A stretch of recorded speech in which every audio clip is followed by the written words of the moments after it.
All right, Christian XC1 review covering Las Vegas and the world. Welcome to our special edition, NFL Live. Here, Las Vegas and beyond. We are here to talk Chargers, Patriots, Sunday Night Football, NFL playoff style. The winner will advance in the AFC.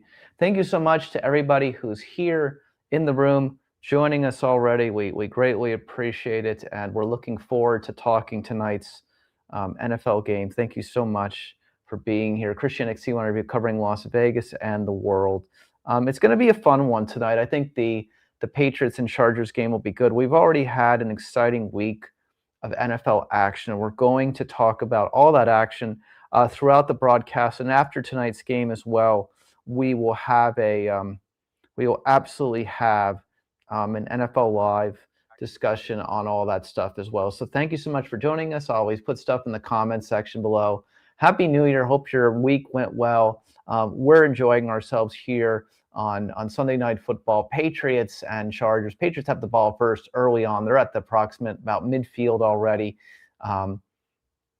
Already this weekend, we have seen the Rams, the Chicago Bears, the Buffalo Bills, and the San Francisco 49ers advance. They're into the round of 8 to go to the Super Bowl.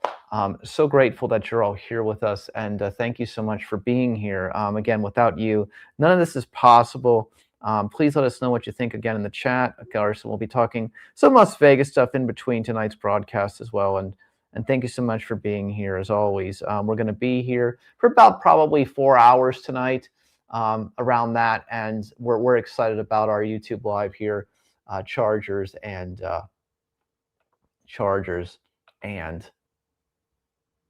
Patriots.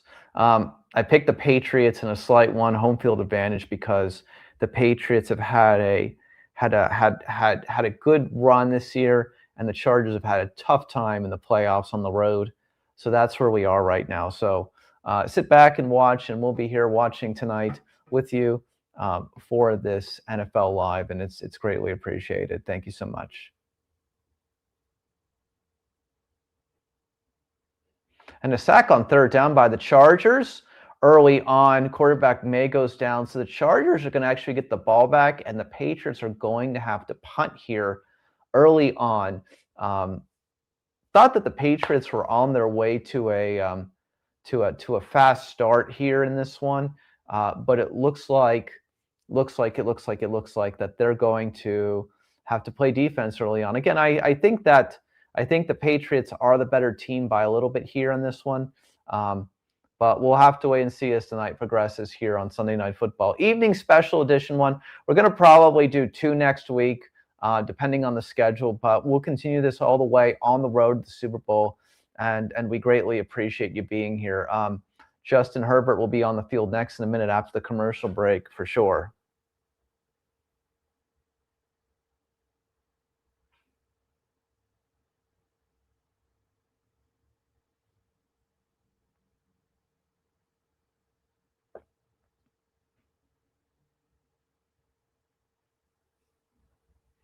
And of course, again, if you have any questions, let us know in the comment section. We're on a commercial break right now, obviously, because one game's going on. It's going to be a little bit of a delay, for sure, between the NFL action tonight. Let's talk a little bit about, and I'll probably repeat some of these things throughout the broadcast, but let's just talk about the week today. 49ers beat the Eagles. I thought that was going to happen because, as I said already, I just felt like the 49ers wanted it more, and they were going to want it more with this playoff game. Super Bowl champion goes out in the wild card round. The Super Bowl runner-up in the Kansas City Chiefs did not make the playoffs. We will have a new Super Bowl champion in 2026. San Fran gets Seattle next week at Seattle. We know that Seattle went to San Fran week 18 and ended up beating the 49ers on the road. I like Seattle next week at home with the rest, not having to go to the grueling environment of Philadelphia.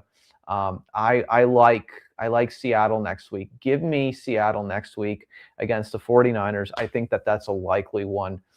Chicago Bears yesterday won a thrower against the Packers, and I think the Bears won. The Packers just did not end the season very well. I don't think that they were able to accomplish what they thought they were going to do. Next week, Bears, Rams. I like the Rams against the Bears next week, though.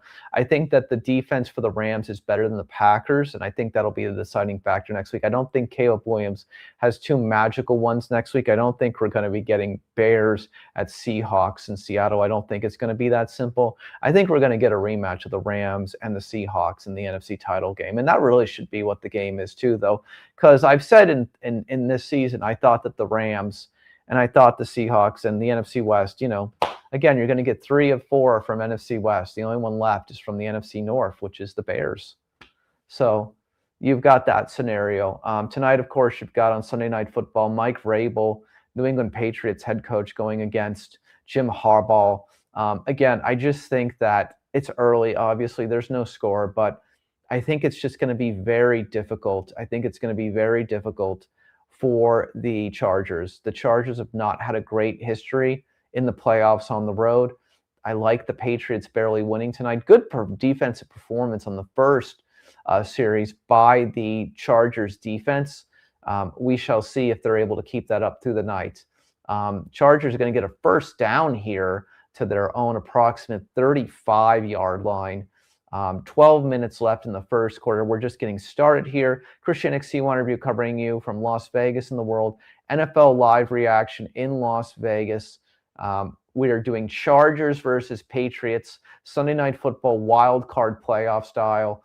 This is our NFL live for the week. After this game is over, we'll do a review of the games again for a couple of minutes before we finish tonight's broadcast. So we'll be here till about maybe midnight, maybe 9 p.m. Las Vegas time, midnight Eastern, maybe a little bit ended before that. We'll see how quickly tonight's NFL game goes well. And again, thank you so much for your support, whether you watch a second, a minute, an hour of this.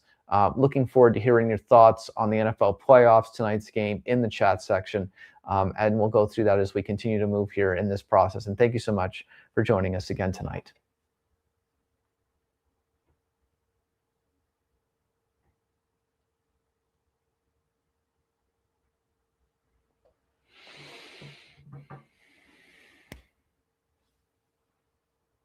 Eleven minutes left here in the first quarter. It's going to be a second and inches for the Chargers. Good start for the Chargers. I have to tell you, that is an absolutely good start for the Chargers, given where we are currently right now. I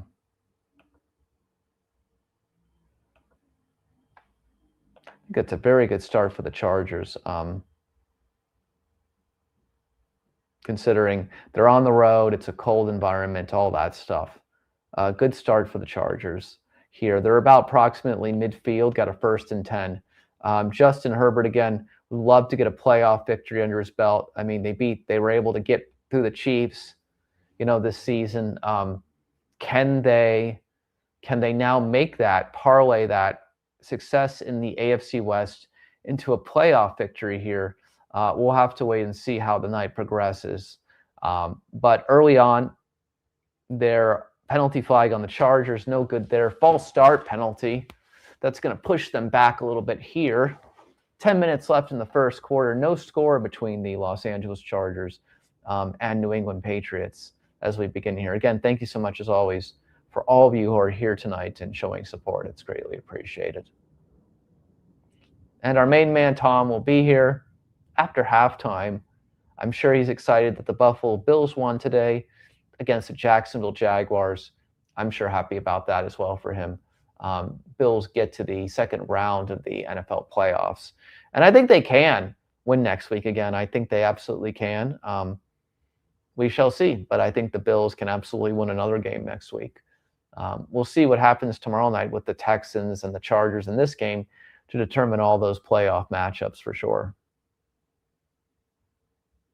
Got a 2nd and 12 for the Chargers here. 9 minutes and 30 seconds left in the first quarter.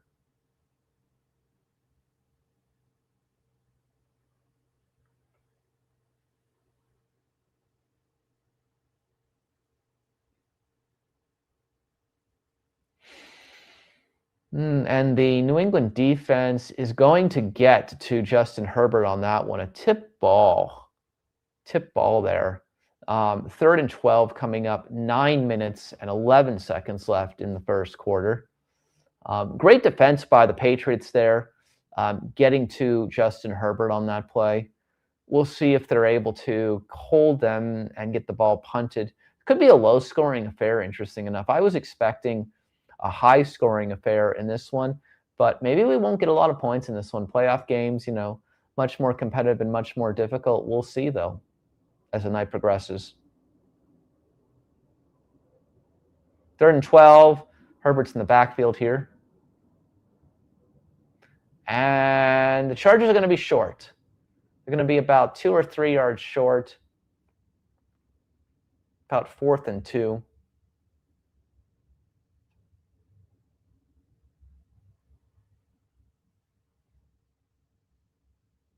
Eight minutes and 50 seconds left. Looks like the Chargers are considering to go for it. This is an early gamble. This might just be to try to get them off sides here. We'll see. Again, it's an early playoff game. I really don't want to give the opposition the ball at midfield. I think they're just trying to get them off sides, and that's exactly what they try to do here. That's going to be a delay of game penalty on the Los Angeles Chargers. They're going to punt the football. Good opportunity, but not going to work. Patriots are going to get the ball back with about 8 minutes left in the first quarter. No score there. We'll see how the punt goes here. Unless there's some amazing roughing the kicker penalty, I expect that the Patriots will get the ball back here. So let's see what happens here on the punt.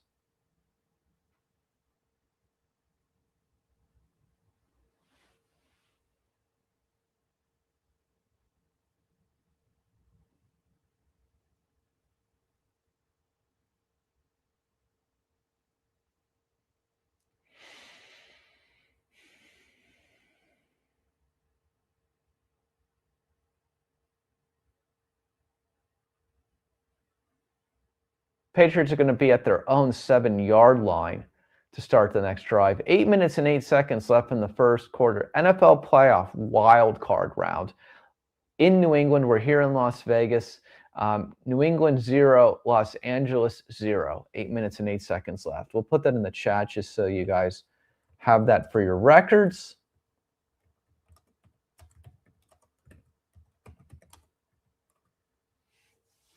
Got to tell you, though, the Bears surprised me yesterday. They absolutely surprised me. Their effort was impressive. But again, I didn't think that the Packers ended the year very well. The Packers were one of these teams where it felt like they went through different periods of hot and cold this year. And so I just wasn't enthused by the Packers at all. So I thought the Bears would win yesterday. And they did. And kudos to the Bears for winning a playoff game. As I said last week, I wouldn't want to be playing a divisional team in the wild card round. I don't think it's fair because you play that team twice during the regular season. You should be playing some other teams. But whatever the case may be, congratulations to the Chicago Bears. They've moved on. They'll get the Rams next week. 49ers, Seahawks on the other side. I think it's Seattle and the Rams for the NFC Championship game. We shall see if I'm right next week. I think that side's easier to predict right now than the AFC. I just don't think the Bears are going to be able to do it 2 weeks in a row.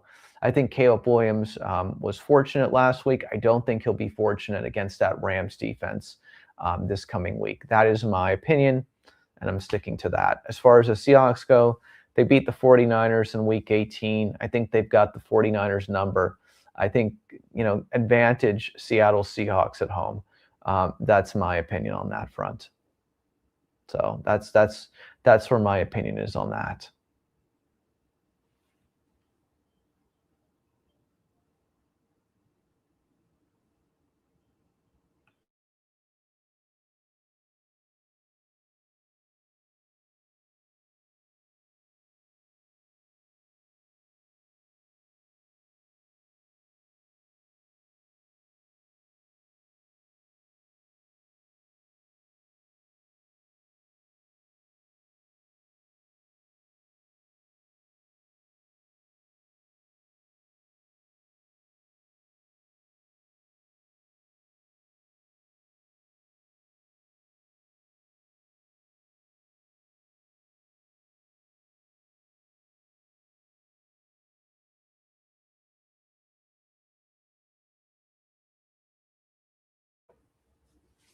So that's my thoughts so far on where we are currently in the NFL playoff position. Christian XC1 review covering Las Vegas and the World Patriots now get their second possession of this game. They're about their approximate 10-yard line. Again, playing the Los Angeles Chargers. This is going to be a challenging one for both teams. But again, I think I said Patriots, close game. Chargers don't have a great playoff history. Patriots have been playing an unbelievable season. I took the Patriots. There's no score so far, with approximately 7 minutes left in the first quarter. Second down here for the Patriots. Got an interception almost. I don't know, incomplete. I think we got a turnover here.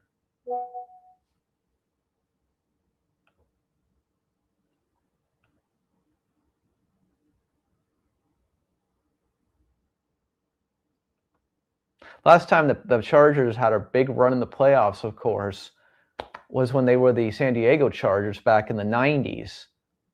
And with Stan Humphries went to the Super Bowl. They lost to the 49ers 49-26. That game was in Miami.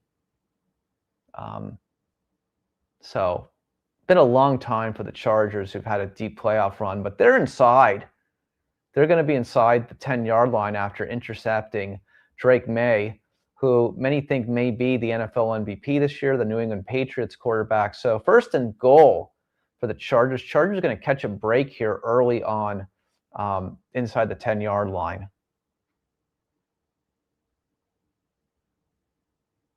Five-yard line after a rush by Justin Herbert there to the 4. All this weekend and throughout, I'm sure there were thousands of people watching the games at various resorts here in Las Vegas. And I tell you, there is nowhere in the world to better watch an NFL football game or any sporting event than a Las Vegas resort and the various sports books and other areas of every hotel. There are great sports televisions, theaters, and the such. So whether you're on the Strip downtown or to the west or to the east, there are so many great resorts to watch football games out here in Las Vegas. I'm sure that it's been a very fun weekend for everybody. So third and goal coming up. Herbert runs to about the 3-yard line. Of course, we can also look back in history with the Chargers with the great Dan Fouts. Of course, still a broadcaster, by the way, I believe, does NFL games. Obviously used to be with the great Keith Jackson, who's a past C1 review guest, the great late legendary sports broadcaster who also, of course, worked with the great Howard Cosell. But whether that may be, let's just take a look. And he was with the Chargers for 14 years, and he turned 75 this year. Might be a good guest to have on C1 interview. We're going to be doing, hopefully, some more NFL football Super Bowl coverage leading up to. We'll get a couple of people on, hopefully, right before the biggest game of the year, obviously. So maybe someone to entertain, obviously, perhaps. I'll put him on the list. We'll put some others on the list. But we're hoping to bring you some good football coverage this month as we wrap up the professional football season. The national championship game is set between the Miami Hurricanes and the Indiana Hoosiers. There was nobody in the world, including artificial intelligence, who had that matchup for the national championship game. So if you said you did, no, you did not. No, you did not. And no, you did not. Not even the most diehard Indiana Hoosier fans thought that they were going to be in the college football championship. I mean, if it was Bobby Knight and it was college basketball season, we may have seen that. Fourth and goal, Chargers are going for it, if you can believe it, incomplete. I can't believe the Chargers did not kick a field goal there. They get no points. The Patriots hold on that one. If you're in a playoff game where points are scarce, I don't see that in that regard. I don't understand 100% why you would go for it there. I don't get why you don't take the 3 points, honestly, to tell you the truth, you know. So the reality of what it comes down to is that, yeah, you know, and to answer that point, let's just take a look and recap a little bit here, you know. So, of course, remember something: West Coast offense. Los Angeles Chargers, Dan Fouts, of course. You know, that's the predecessor to past CY interview guest, the late, great Mike Leach, of course, who, as you know, on the front page, if you haven't yet, please go watch our 8-hour anthology. It composes over 25 CY interviews with the former Washington State, Mississippi State, and Texas Tech head football coach. I'll put that link actually to that video in the chat right now for you guys. For those of you who are, whether you're watching this in the real time or you're watching this in the recorded version, you'll be able to access that in case you don't know how. But I'll go over the main page. There's a lot of great stuff over on the main page, I tell you. Recent CY interviews with Murray the Magician, thoughts on Matt Franco's show. Of course, the president of Tough Enough, Jeff Meyer. Tough Enough has their next MMA show, their 151st show at the Palms Casino Resort on January 22nd. First fights are 5 o'clock. We look forward to seeing what Tough Enough does this year. Of course, those are the future stars of mixed martial arts. Is how they build it. And they've had over 60 fighters. I counted 60 fighters who have gone on to the UFC. So go over. It's a great chat. If you love mixed martial arts, if you like UFC, if you're a longtime fighting fan, please go over and check that out. I think you'll greatly enjoy our chat with Jeff Meyer that we just did, that we just posted this year. And Happy New Year, of course, to everybody. We're only in the first 11 days of January, but it's been a busy one as always. And we're so grateful to do our special edition here of Sunday Night Football NFL Wild Card playoff style. I've just put in the chat the link to the Mike Leach anthology, so you can go over and check that out, obviously, after tonight's broadcast, or bookmark that and favorite that and all that stuff. But, just talking about the weekend in the NFL, again, great effort by the Panthers yesterday in a defeat. I thought the Rams would find a way to win in the rematch. Panthers won during the regular season, but I thought the Rams would find a way to win, barely, and they did. I'm very impressed by the Bears, but I thought the Packers, again, did not play well to end the year. Today, I did think the Bills would find a way to beat the Jaguars. It just goes to show you can have the greatest NFL regular season. Jaguars beat the Broncos, who's the 1 seed on a bye this week. They beat them during the regular season, but they lose to the Bills in the first round. It's a matter of just getting it together. These are games of points, possessions, and yards in the NFL playoffs, and I have to tell you, and we'll talk about it at the half tonight, Patriots are running the ball in a very long pass all the way to the 50-yard line. That's going to be about a 43-yard pass by quarterback May. What a catch, and play 1st and 10 for the Patriots at their own 50-yard line. But I got to tell you, as the Patriots move up the field and they get to the next line of scrimmage, I just got to tell you one thing, and I mean this sincerely. I have never seen a better weekend of NFL wild card football games than we've seen this weekend. Every game has been decided by 7 points or less so far, 4 or 5 points, 3 points. This has been a phenomenal weekend. Looking forward to what we see the rest of tonight. Looking forward to what we see tomorrow with the Texans and the Steelers. All that good stuff. So,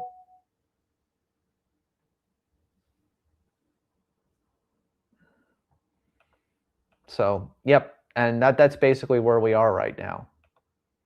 Just give me a second. We're going to just check a little bit of statistics here, information here. Just give me a minute, guys. And thank you so much all for being here tonight.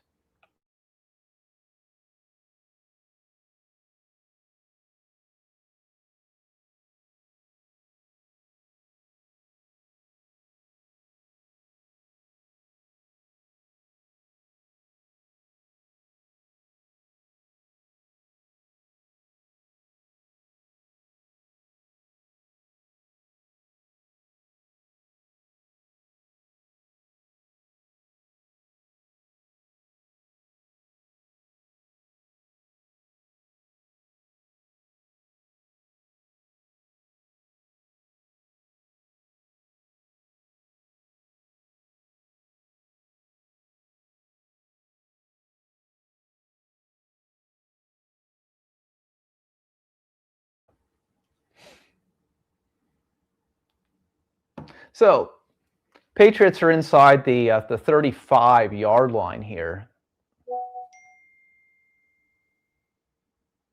Inside the 35-yard line here, and yeah, I mean, again, the thing is that, as I was saying, I don't think there has been a more exciting weekend of NFL wild card football games in this weekend, and I've watched I've watched a couple of these, and had a chance to see replays of others. But what an exciting weekend, absolutely. I mean, the 49ers and Eagles game was phenomenal. Patriots inside the 28-yard line here. Going to be a second down coming up here. 2 minutes and 22 seconds left in the first quarter. First quarter is really going fast here. But again, I was expecting a high-scoring affair here, but we may get a low-scoring game tonight. We may very well get a low-scoring game tonight here between the Chargers and the Patriots. We very well might. And I don't understand, again, why the Chargers did not kick the field goal on that last drive. Makes no sense whatsoever. Take the points. It's the first quarter. Makes no sense whatsoever on my front. Patriots here, second down, incomplete pass. We've got a 3rd and 4 coming up here. By the way, very big game here for Stephon Diggs. We don't know how many seasons he has left. He's, still looking for that Super Bowl random. He came over to New England, and he's been on the Vikings and the Bills, and he's been in the NFL a long time. So of course, obviously, Cardi B's boyfriend. But reality of what it comes down to is that it's just like, I didn't know how this was going to go this year. I didn't expect much from him, but this may be his last chance to get close to that golden era. So we'll have to see how that goes. Reverse here by the Patriots, and they cannot convert. But I believe here that the Patriots will probably kick the field goal. I imagine they probably will. 4th and 4, I don't think they're going to go for it as well. I think they'll probably take the points. I'd want to take the lead after the first quarter. Again, these are playoff games. You know that the matchup score is going to be close. It's not going to be a blowout here, but they've decided that they want to go for it. Now, I don't understand this thinking process. If I'm the head coach of the New England Patriots, I'm kicking the field goal here, but maybe they're going to try to draw them offside before taking a timeout potentially. We'll see here. Nope, they're going to go for it. Let's see if the Patriots are able to convert. And the Patriots are going to be able to convert with a first down pass. So they will accomplish that. First down for the Patriots. They're inside, I believe now, the Chargers' 20-yard line. Good footwork there on the sidelines by the New England Patriots, who are able to move the ball. They converted their 4th down on their drive. The Chargers did not on their last one. And so we're going to move along here in the process inside the 25-yard line. Christian XC1 recovering Las Vegas in the world. We're NFL Live. Chargers Patriots NFL wildcard playoff game live from Foxborough Stadium. And Drake May just got sacked in the backfield by the Chargers defense. 50 seconds left here in the first quarter. We got to run at least one more play in this quarter before we're going to get to the end one. This could be a very quick NFL playoff game again. We may be looking at like 17-13 if they keep both playing like this. I'm very surprised early by the defenses of both the Chargers and the Patriots in this one, and got to give them credit for their efforts tonight, playing very solid football.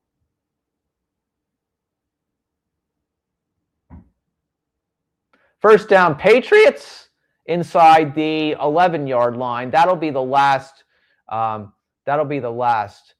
Chisholm the third with the catch. That'll be the last catch of the last play of the first quarter. We're through one in New England. NFL wild card round. Chargers versus Patriots. Winner advances in the AFC.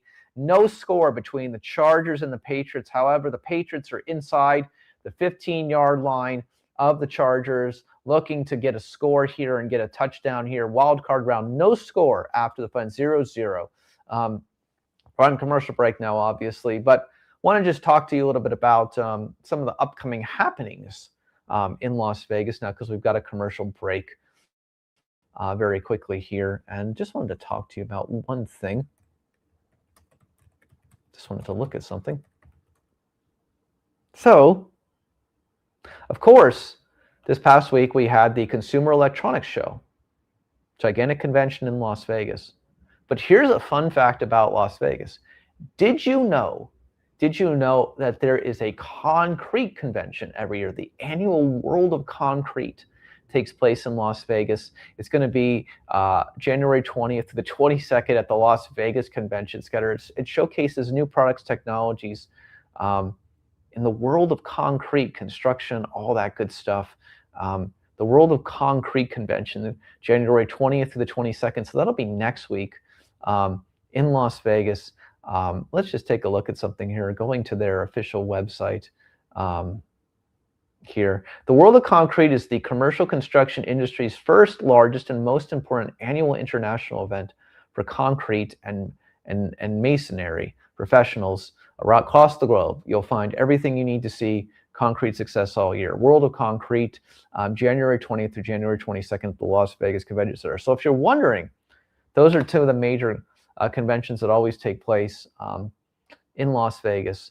That'll be one of them this year, and interesting stuff as always, for sure. There are, again, a lot of people come here, hundreds of thousands of people come here a year, millions maybe even, to the various conventions and events. Of course, we got WrestleMania coming in April, but there are just exciting events, world events, professional events, all kinds of things. We go from the gigantic electronics show to the concrete show, construction show. There's just so many things here in Las Vegas, the entertainment capital of the world, and it's absolutely 100% a great idea and a great concept for sure, as far as that goes and is concerned. That's basically what it comes down to. So thank you so much for being here. We greatly appreciate it. And that's it. Going to be back in a minute here. Second quarter is about to begin between the Patriots and the Chargers. Patriots are inside the 15-yard line at the approximate 11-yard line, 1st and 10. So it won't be 1st and goal yet for the Chargers for the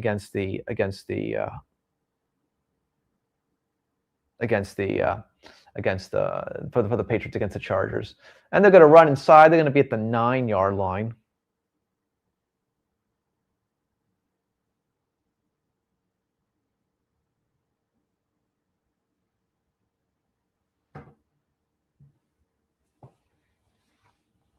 $14:40 left till halftime. Got a long way to halftime here, obviously.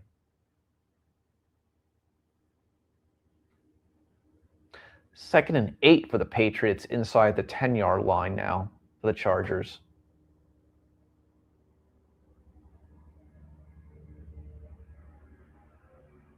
Patriots are going to run the ball to the 5-yard line there. So it'll be 3rd and about, 3 maybe 3rd and 4 for the Patriots and the Chargers here. 3rd and 4. See if the Patriots don't get it here, will they go for it again? I don't think they will this time, but we'll see. See what the Patriots are able to do here. See if they can get on the board. 13:45 till halftime.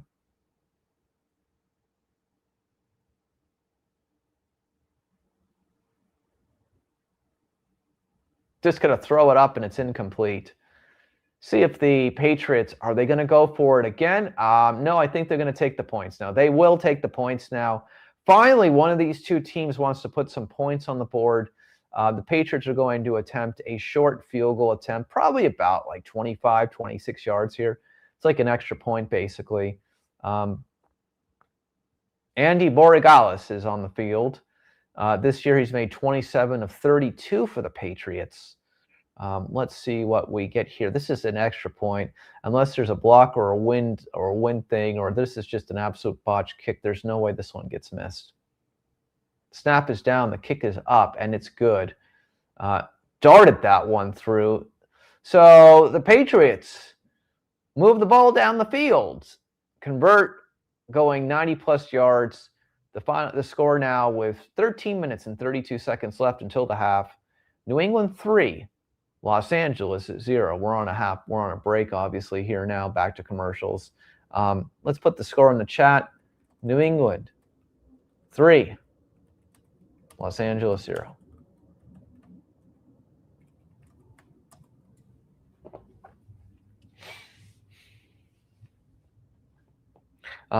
Chargers playing good defense so far. I'd give the advantage a little bit to the Patriots offense. I think the Patriots offense is a little more powerful than the Chargers. Chargers had a good season. Chiefs, Patrick Mahomes, nope, didn't make the playoffs. Chargers and Broncos are in the playoffs. But again, as we talked about earlier, Jaguars go to beat the Broncos in the regular season at Denver, even though Denver's the 1 seed. But Broncos are not ready for that. And, but Jaguars weren't ready for that. And here's what we've got right now. You've got the Bills in the next round. Just goes to show you can play a great NFL season and lose in the first round. Eagles are gone. Jaguars are gone. Packers are gone. Carolina Panthers, 8-10 to finish the year, played a great effort, though they still deserve to be in that wild card game yesterday against the Rams. Congrats to the Panthers. You had a great year, even though you did not win the playoff game yesterday. Happy for the Panthers. Got a great game yesterday between the Rams and the Panthers. Again, I think Rams can beat the Bears next week. I do think that's possible. It'll be interesting to see what that matchup is like. I like the Rams, though, and I like the Seahawks. I think we get Rams-Seahawks in the NFC Championship game. If I had to predict, I'd say Rams-Seahawks NFC Championship game. That's my prediction on that side. I'm sticking to it.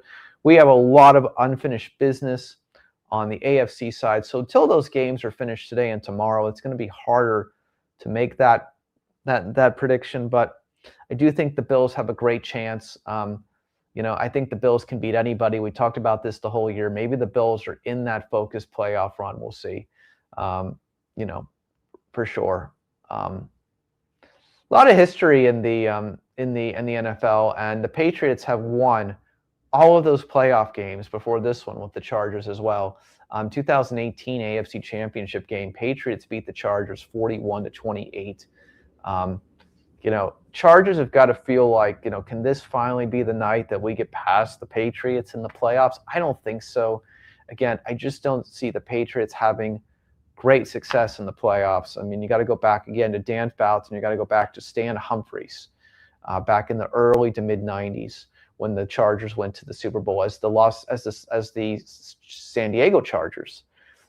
It's just been a long run for the Chargers, much like the Miami Dolphins. Haven't had much success in the playoffs in the last 30 years. I like the Patriots to hold on tonight. It's early. It's 3-0. It's a lot of football to still be played. But so far, Patriots getting the better of them. Chargers missed a field goal attempt. They decided to go for it on 4th and goal. They did not get it. And they're in this situation now where they're, again, down 3-0, and if they lose by 3 points, they'll be thinking about that, not taking that easy field goal in the first quarter. Lost tackle for loss by the New England Patriots on first down. It's 2nd and 11 now for the Chargers against the Patriots here.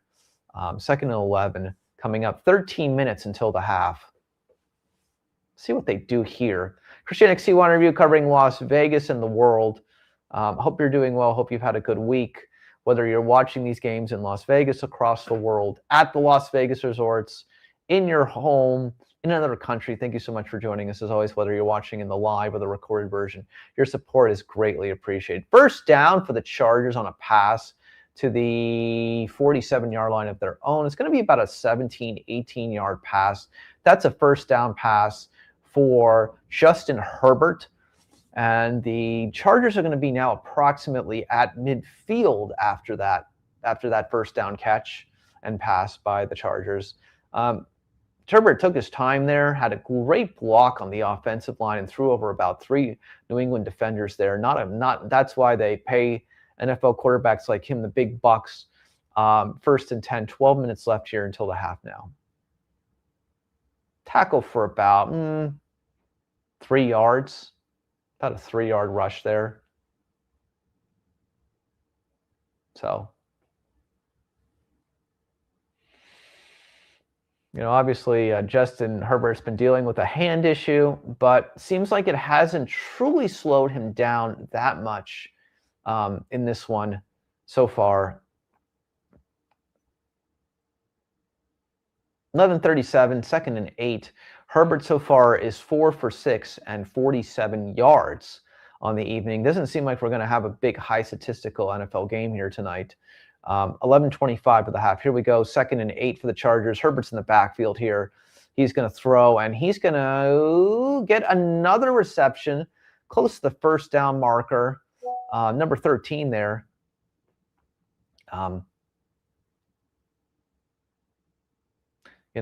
Obviously, Justin Herbert and the Chargers play the Las Vegas Raiders twice every year. These are the rivals of the silver and black. They're here in the playoffs against the New England Patriots.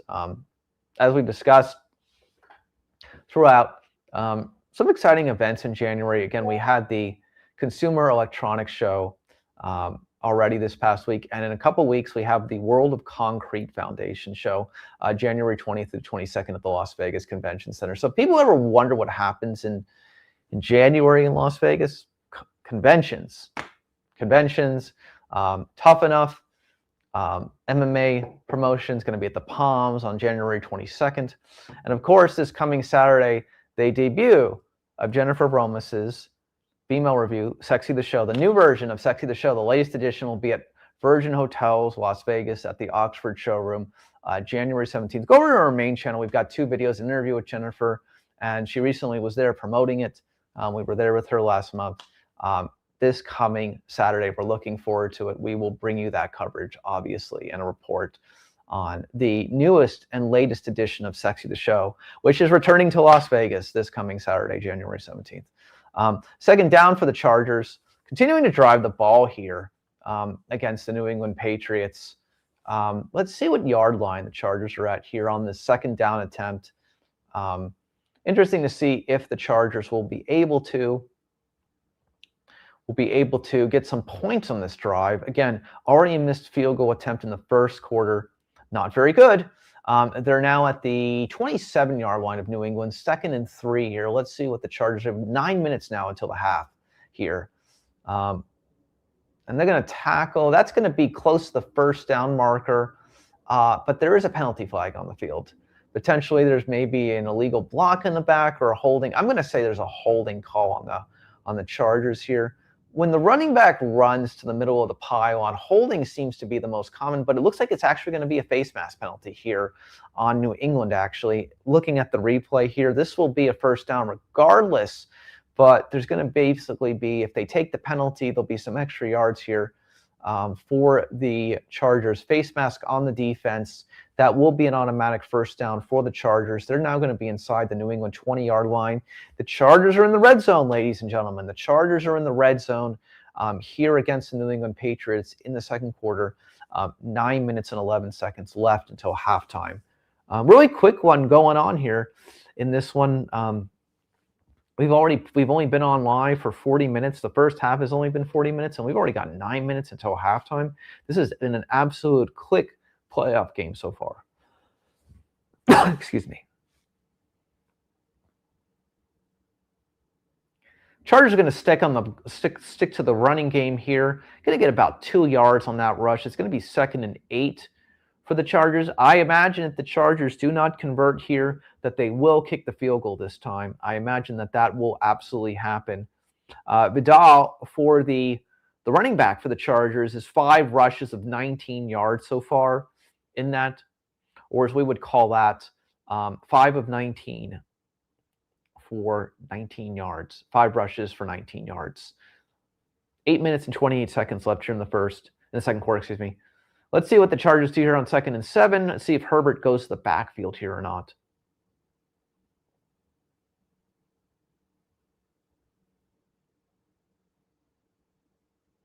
He's going to pass to the 3-yard line there. Hit number 42 on the field. Got a short 3rd down coming up for the Chargers. Let's see what Jim Harbaugh and the San Diego Chargers dial up here against the New England Patriots. Mike Vrabel has done a terrific job, by the way, for the New England Patriots this year, taking that team from 3 or 4 victories to, the AFC East Championship and the playoffs. 3rd and 2 here for the Patriots against the Chargers. Let's see what the Chargers can dial up here on 3rd and 2. And if they don't get it, will they go for the score again? They're going to run the ball, and they're not going to get it. They are not going to get it. We have got a 4th and 3 or a 4th and 4. Will the Chargers opt to go for the touchdown again, or will they kick the field goal here? Looks like Harbaugh is sending his special teams out onto the field, and it looks like the Chargers are going to match the Patriots here, attempt to match them, and they will. The Chargers are bringing the field goal attempt. Cameron Decker is 38 for 41 on the field for the Los Angeles Chargers. 93% this year. A lot of field goal attempts by the Chargers. I wonder if he has the most attempts this year. I'd have to look that up. Field goal is going to be 21 yards. This is like an extra point. The snap is down, the kick is up, and it's good. Field goal is good for Cameron Decker and the Los Angeles Chargers. So we got a scoring update live from Las Vegas, the most exciting city in the world. We're watching the New England Patriots and the Los Angeles Chargers. Second quarter, timeout on the field. Los Angeles Chargers 3, New England 3. We will put that in the chat for you, ladies and gentlemen. So we got about 6 minutes left until the half. Los Angeles 3, New England 3. Coming up at the half,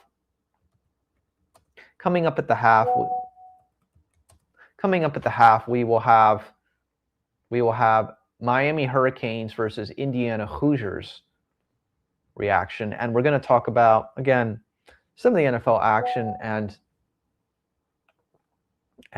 we will see for that for sure. We're going to do that. So thank you so much for everyone who's here. We're having a good time. I'm going to take a 1.5 minute break. I will be right back, ladies and gentlemen. Thank you so much.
All right, we're back, ladies and gentlemen. 6:40 left.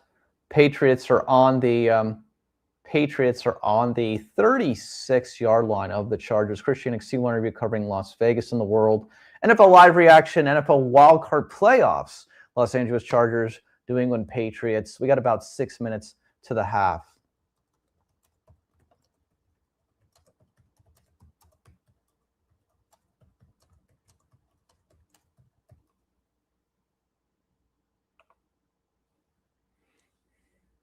First down for the Patriots at the 40, their own 40-yard line. At the half again, we will talk national title games Our main man, Tom, should be here, by the way. He said he'd be here for the second half of Chargers Patriots. Hopefully he gets here. I know he's excited about the Bills winning today against the Jaguars since he's a Buffalo Bills fan. But he'll be here soon, hopefully. We'll have him in the chat as always. I know you all love him. And 5 minutes and 39 seconds until the half. 43-yard line right now. Patriots are looking to put some points up on the board before the half against the Chargers here. Lowest scoring affair so far, 3-3. Christianic, Las Vegas, most exciting city in the world. We're here. It's Sunday evening. What else would we do on Sunday evening on a special playoff week than be with you, the viewer, whether you're watching this in the live or the recorded version? We greatly appreciate you. It means the world to all of us that you're here tonight. 5 minutes until the half here. 2nd and 7 for the Patriots on their own 42-yard line. May's going to go in the backfield there. He's gonna run for the first down. There you go, first down for the Patriots at the 47-yard line of the Chargers. Patriots obviously looking to do something quick here. Patriots got the ball first, so the Chargers will get the ball first to start the second half. So if I'm the New England Patriots, I really want to put some points up on the board here before the half because I know the Chargers are going to get the ball. Are going to get the ball back. Probably before the half, and then they're going to get the ball first to start the second half. So if I'm the Chargers, I want to try to hold the Patriots here. That would be unbelievable.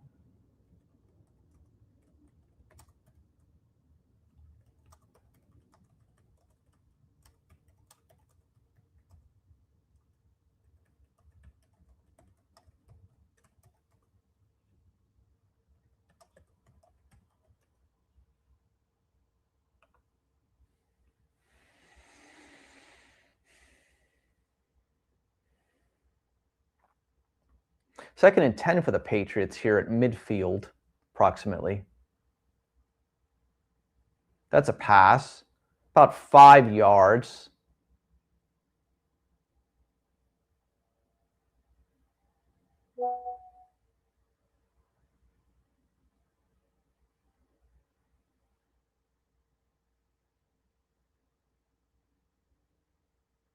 Kaysan Boutte had the catch there. He has 33 receptions for 551 yards this year. This is a 3rd and 5 for the Patriots. This is a big play for both teams here. It may not seem like it, but this is a big play. If the Chargers are able to hold the Patriots here, they're ahead of the game right here. And they're going to be able to. 4th and 5, incomplete pass. And the Patriots are going to have to punt the football. Not a good first half for the New England Patriots so far. A lot of missed opportunities. Chargers are going to have 3 minutes left until the half to possibly get some points on the board to take the lead. They get the ball first to start the second half. I am not happy if I'm Mike Vrabel right now, the New England Patriots. The Patriots are not playing very well. But we talked about all season that the Patriots, if you look at some of the teams they beat during the regular season, the Jets twice, the Giants once, the Dolphins a couple of times, obviously, the Falcons, which played better to end the year.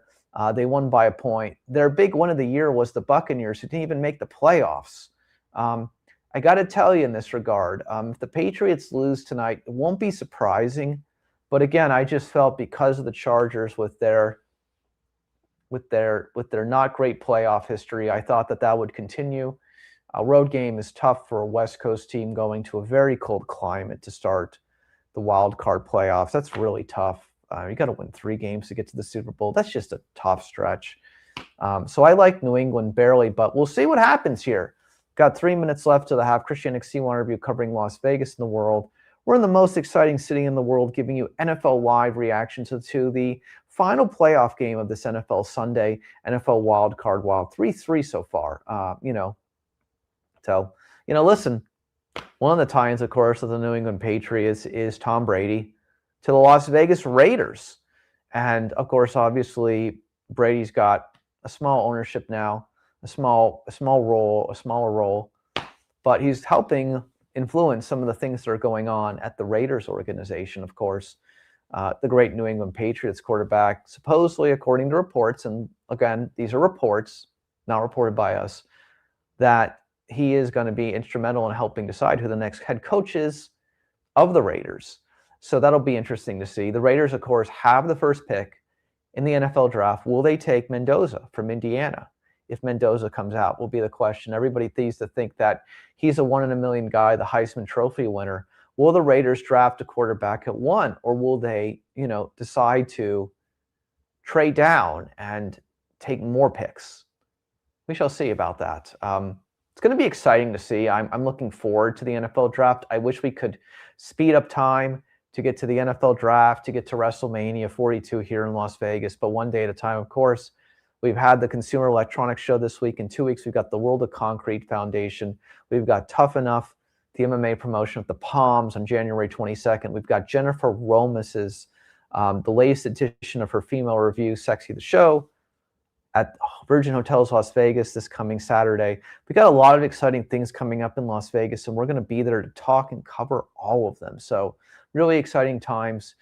Listen, we got the Olympics in a month as well. I'm sure we're going to do, obviously, some commentary on the Olympics. Looking forward to having on maybe some potential Olympians. It's going to be all great here at CY Review. We do all kinds of stuff. We're excited, and we're always here to bring you all our thoughts and coverage on everything going on, entertainment, sports, and beyond, from Las Vegas, the most exciting city in the world. We're back from commercial break. 3 minutes and 23 seconds left until the half.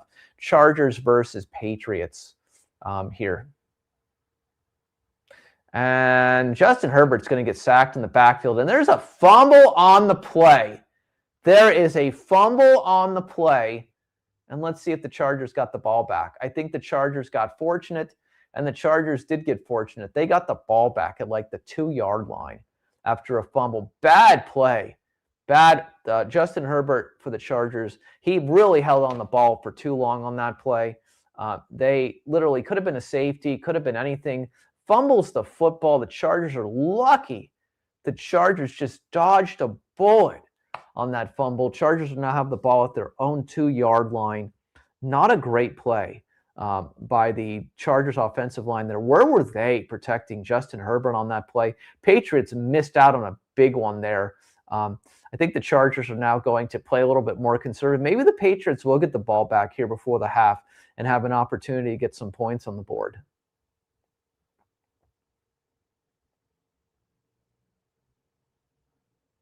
Let's see here. Looks like they're going to put the ball at the fumble from the snap. So the ball is going to be about the 6-yard line, not the 2. Interesting enough. Chargers can get a first down here, if you can believe it, after that terrible play. After that fumble, Chargers are going to get bailed out, looks like. Let's see if it's an automatic first down or if it's 3rd and inches. Chargers got beyond lucky there. Beyond lucky.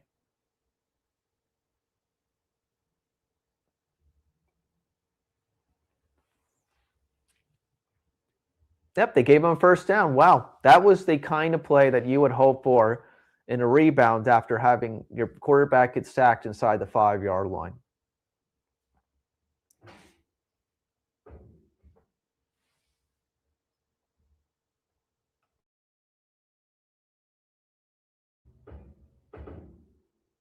Chargers are going to get close to another first down. About 2nd and 2 here at their own 28-yard line, maybe.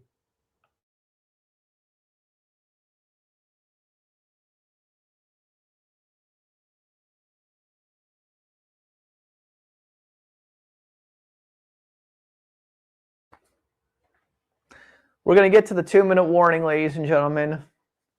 2 minutes left until the half here. NFL wildcard playoff round. 3-3, Los Angeles and New England. Christianic CY interview covering Las Vegas and the world. Can the Chargers get some points before the half? Will it be tied at the half? Chargers get the ball first in the second half.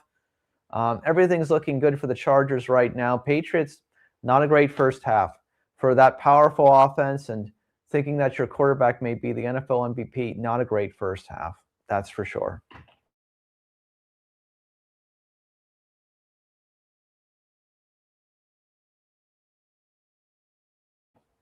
While we're at the half, of course, we're going to talk about halftime shows. We could talk about the halftime show for the Super Bowl. We're also going to talk about the national championship game preview. We'll be talking about that later this week with Lane Fobbs, of course, on Wednesday. Miami's playing Indiana. Again, AI prognosticators could not have predicted that. Human beings could not have predicted that. It's a once in a lifetime. I think that the world, who are just casual college football fans, they're going to be rooting for Indiana because it's like a Cinderella sort of story. This is a movie.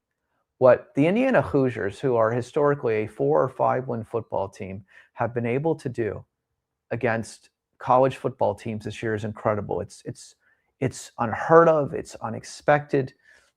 They were in the college football playoff last year, So I just got to tell you, I am surprised by Indiana, and I think after their demolishing of Oregon, I think Indiana is going to win the national championship. So we'll see. I know Lane will have a story on Wednesday about this great run of the Miami Hurricanes, and he'll probably, in my opinion, Lane's going to go in the Hurricanes direction. But Indiana is the absolute favorite by more than a touchdown last time I checked. I expect the Hoosiers will win. I don't think Miami, their losses against Louisville, their losses against Southern Methodist, not great. Yeah, they beat TAMU. Don't think TAMU was very good. I don't think Ohio State was very good. Ole Miss was playing without a coach. They could have won that game still. So we'll get to all this at the half. We'll talk about Bad Bunny as well. And we'll also we'll look back at some of our thoughts on the playoff games this weekend and some other Las Vegas stuff, as always, in that 12 minutes or so where we'll be at the half. Christian CY Review from Las Vegas. 2 minutes now, we're back here. 2nd and 1 for the Chargers at their 30-yard line. So, I mean, here's the reality of what it comes down to, right? Coach Cignetti, obviously I'm guessing that he's going to be with Indiana for a long time. He's got probably like an unbelievable position there and power now. I mean, when you think of Indiana Hoosiers athletics, you think of the late Bobby Knight. You think of him, the infamous coach. You think about Bobby Knight and what he did at Indiana basketball, but you also moving forward, you think about like, wow, I mean, did you ever think that Indiana would be a football school and not a basketball school? Indiana Hoosiers haven't had any great luck in the basketball tournament in a long time in the NCAA tournament. So, anyway, Cignetti to the Raiders? No, not likely. Be pretty incredible, but it ain't happening. It ain't happening. Be pretty incredible, but it ain't happening, as the, Raiders look for their next head coach, I know there were some thoughts about John Harbaugh. Not going to happen, most likely. I think John Harbaugh is going to end up at the Dolphins. They're reviewing a 3rd and inches by the Chargers on the field. And we shall see if that works out. We're on a commercial break there. So we'll keep talking about this. But I think John Harbaugh probably goes to the Dolphins. There's some relationships there with the owner of the Dolphins. But, the Raiders are looking for their next John Madden. They're looking for their next John Madden. That's who they're looking for. They're looking for their next John Madden. It's tough. It's incredibly tough to find.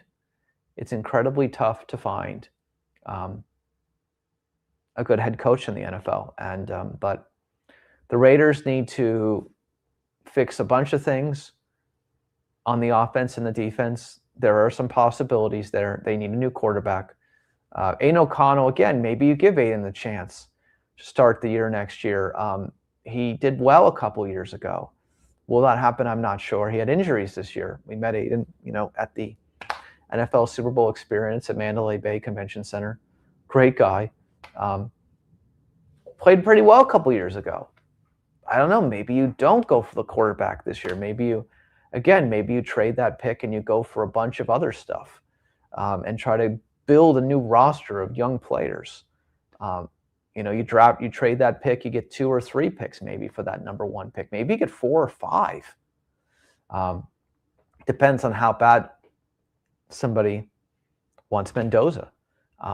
Is Mendoza the quarterback of the future? Again, we've seen historically these players do well in college and not do well at the pro level. But he seems to have done everything right this year. Indiana just seems like a team who's playing together, and that's why they call it a team. They seem to absolutely be playing together, and they seem to have a team-winning effort mentality, and that's why they have destroyed Alabama. Who would have ever thought that? Nobody. 38-3, and then beat Oregon 56-22. So we're still on a commercial break here. 3-3 Chargers and Patriots going on right now here in Las Vegas.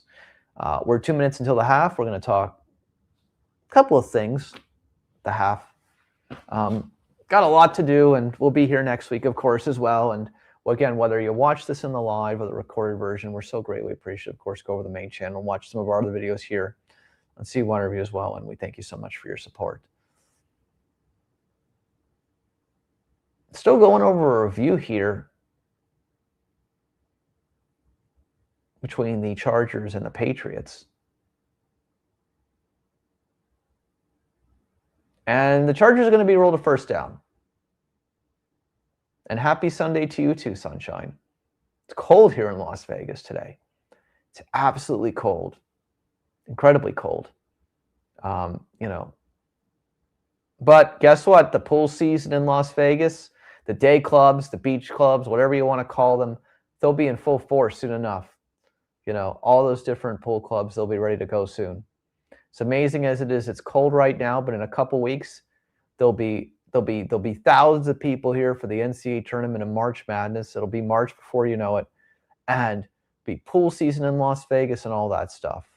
It may be cold in Las Vegas right now, but this cold weather will not last. We're going to have a short winter here, I think. Third down, Justin Herbert just got sacked in the backfield. Not a great effort there. Looks like the Patriots may be able to escape to the half 3-3. We'll have to wait and see what ends up happening here on the third down play. But yep, it's very cold in Las Vegas right now. But before you know it, all those day clubs, all those pool clubs, they'll be busy. And obviously, as you know, there's going to be a new pool club on the Las Vegas Strip in front of Caesar's Palace. It's going to be crazy. They'll get that done soon. It's going to be a very interesting spring and summer here in Las Vegas, for sure. Absolutely, 100%. It's going to be a fun spring and summer upcoming.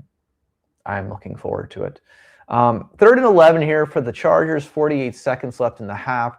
Scores 3-3. Let's see if the Chargers can get a first down here. If not, the Patriots, who still have 2 timeouts remaining, maybe they attempt to do something here and get the football back. Justin Herbert's going to be sacked in the backfield. So at the very least, the Patriots will call a timeout.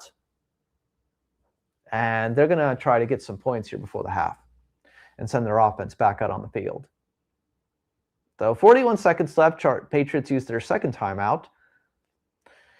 Justin Herbert sacked in the backfield. He's been sacked a couple of times already on this drive. He fumbled the football earlier. The Chargers are very lucky they did not fumble the ball inside the 5-yard line earlier on this drive.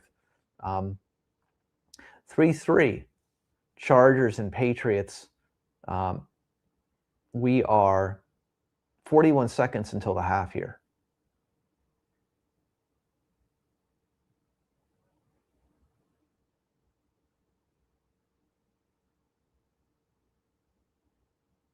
Kick is up in the air. And the Patriots are going to be at their own 47-yard line with 31 seconds left here in the half. The Patriots need about 30 yards to get into field goal range. Now, it is cold and windy, so that's not going to be an easy field goal kick. But they do have an opportunity to get some points on the board here before the half. Let's see what the Patriots decide to do here. They're going to be passing, I'm sure. I doubt there'll be a run here on first down.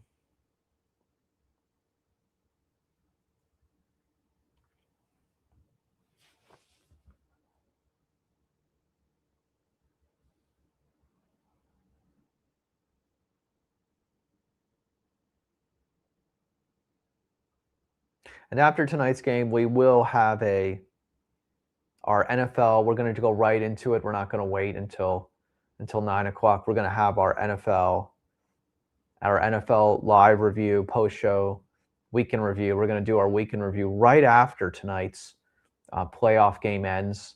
We'll go right into that, and we'll have a good time with that before we end tonight's live. So expect the second half of this game, and then expect the recap of the week in football. We'll talk some other Las Vegas stuff, as we always do. Again, thank you so much for joining us from Las Vegas, the most exciting city in the world. Quarterback Mays back on the field. He's in the pocket. He's going to take off and run. He's going to run. He's going to run, and he is going to continue to run inside the Chargers, down to the Chargers 17-yard line. That was like a 30-something yard play. Call timeout if you're the Patriots. I guess they're not going to do. They've got 8 seconds left now. So if I'm the Patriots with 8 seconds left, I throw one time to the end zone before I kick that field goal. I want to throw one time to the end zone if I'm the New England Patriots. That's what I'm going to do here. I'm going to throw one time to the end zone.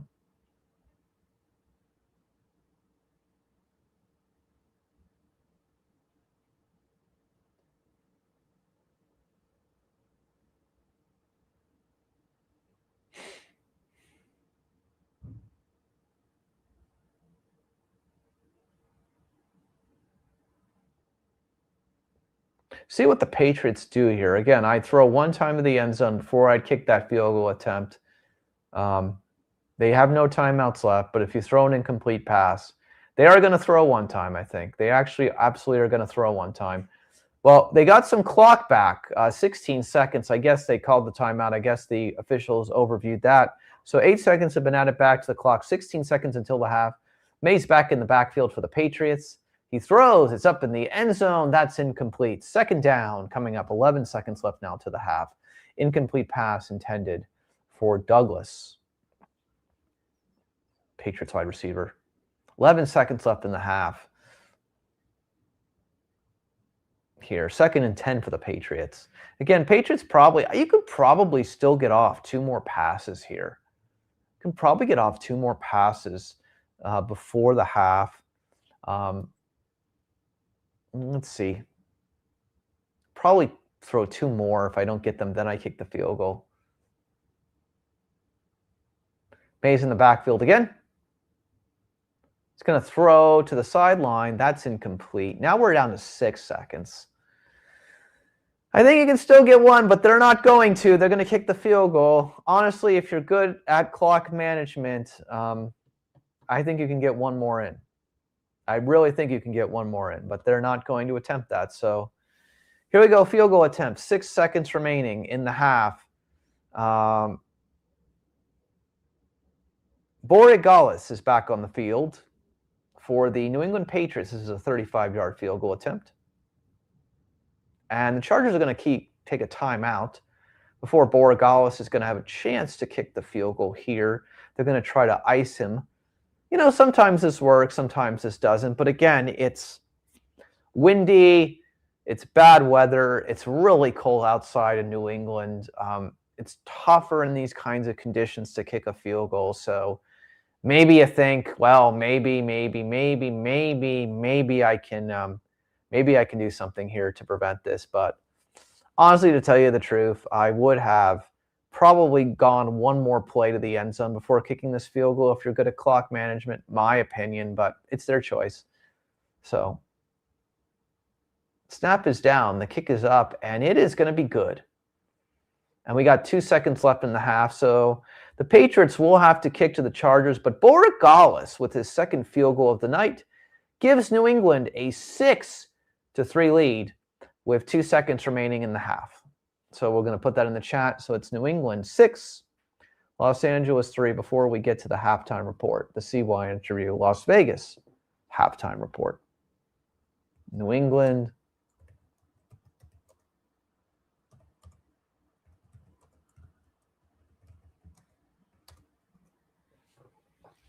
There we go. New England 6, Los Angeles 3. Very quick first half, not a lot of points. Again, I said earlier in the live, maybe 17 points is good enough to win tonight, potentially. Might be. But Patriots really need to get some points on the board there before the end of the half because the Chargers are going to get the ball first to start the second half, obviously. So that was important, obviously. That was absolutely important. See what the Patriots do here.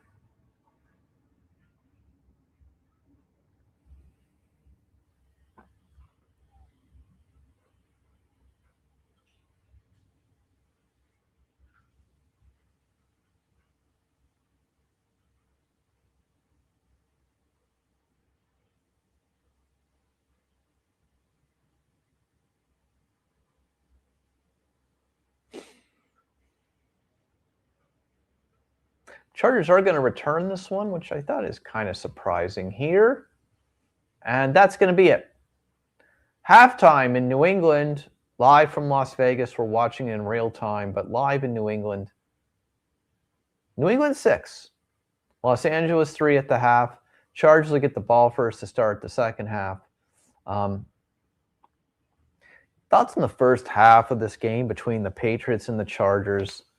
My honest opinion is that didn't expect defense in this one. I expected there was going to be a lot more points. Again, though, some of these coaches, they play a little bit more conservative in the playoffs. You know, you try not to make those mistakes. I think New England's got to be not delighted where they are, but they've got to be happy they're up 6-3 at the half.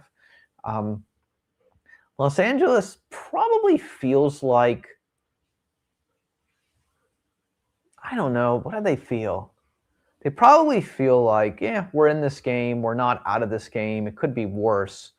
But again, missed opportunities for the Chargers. They did not choose to take a field goal in that first quarter.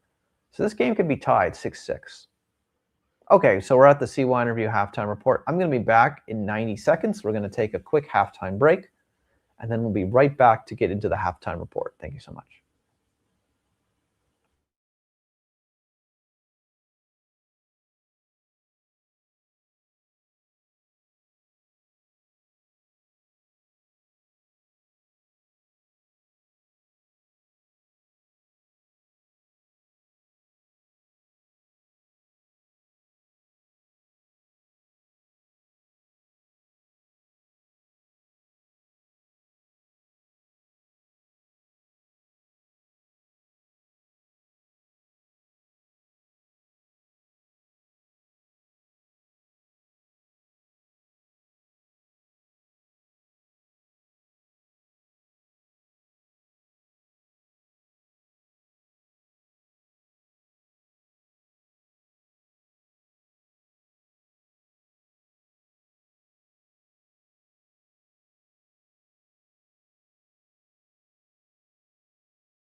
Happy halftime report, Super Bowl interview, Las Vegas. GW has joined us. Miami Dolphins fan is here. I'm going to get to my halftime report in a minute. But before we do that, are you happy that the Dolphins are going to have a new head football coach? And do you hope it is John Harbaugh? I'd love to know that. We'll talk about that in a minute. First half of play is 6-3. New England over the Chargers right now. Not a great first half. Again, I think I'm more disappointed about that first half than I am for New England than I am the Chargers. But again, Chargers have a horrible road history playoff game. I said the Chargers by 3, a field goal, less than 1 score last week. So we'll see if that holds up. But right now, Chargers losing to the Patriots 6-3. So let's talk about a couple of things. We're on the road to the Super Bowl, obviously. So halftime is going to be this year is going to be Puerto Rican rapper, singer, and record producer Bad Bunny.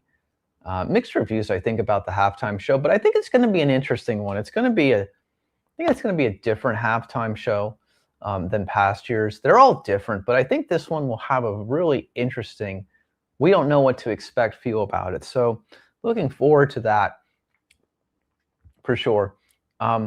Las Vegas, as we talked about, let's now talk about odds. The Hoosiers are favored against the Hurricanes in the national championship game. And so my question to GW and all the Miami Hurricanes fans in the world is that how are you going to overcome a team that's an absolutely perfect in college football this year?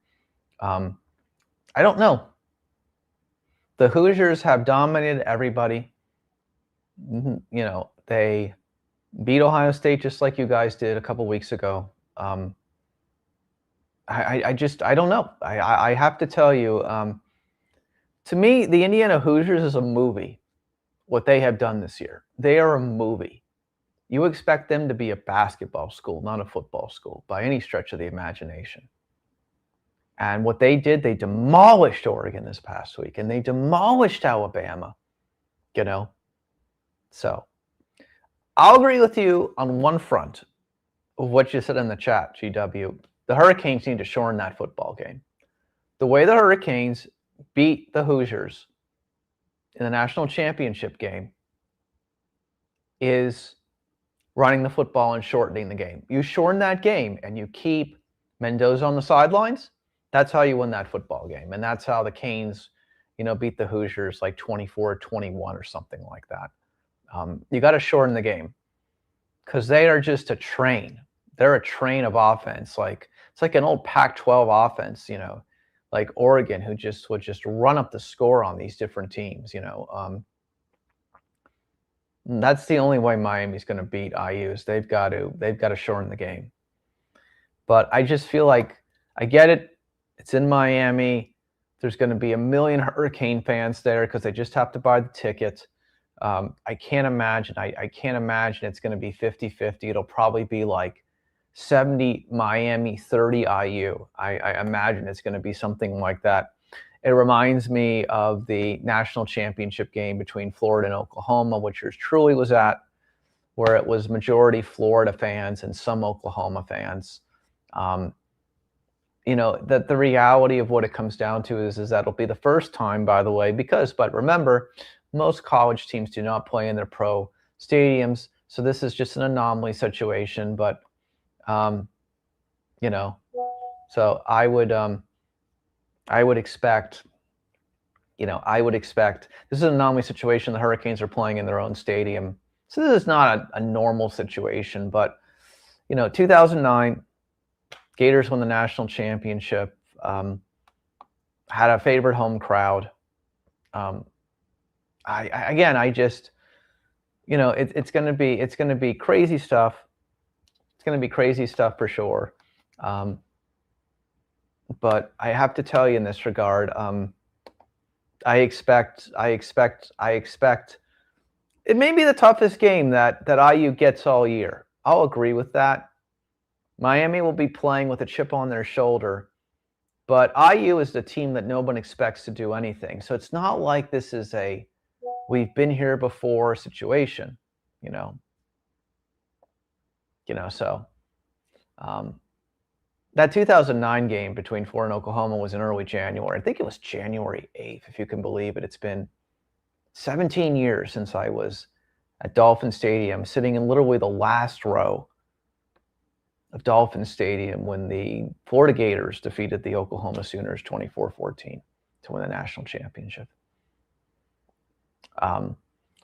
Whatever the case may be, you're not going to have a situation. You're not going to have a situation. You're not going to have a situation where Indiana is going to be one of those teams that's been to the national title a bunch of times. So they're not going to take this for granted either. I just think that Indiana has played so well all year. I think they would have demolished Louisville and Southern Methodist, the two teams Miami lost to. I think they would have demolished every team in the ACC. They're a bullet train waiting to. They're just a bullet train that's no one's going to stop. I think Indiana wins. I think Indiana wins by 5-6 points. It'll be close. 5 or 6 points. Their coach is locked in. Signetti, unbelievable job. Coach of the century.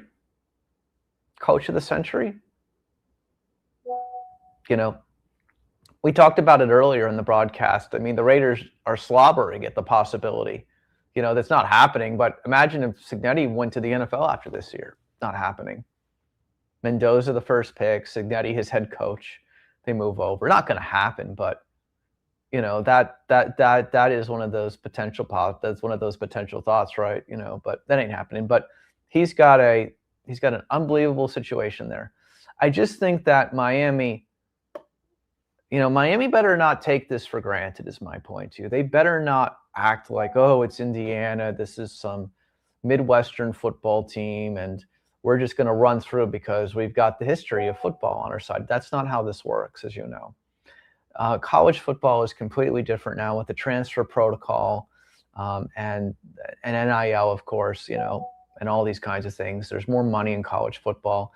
It's the true minors, the professional minors, as Mike Leach, passing minor because the late Mike Leach said. It is more than ever. There's just money. Players can switch so much quicker to go from one team to the next, and it's just what it is,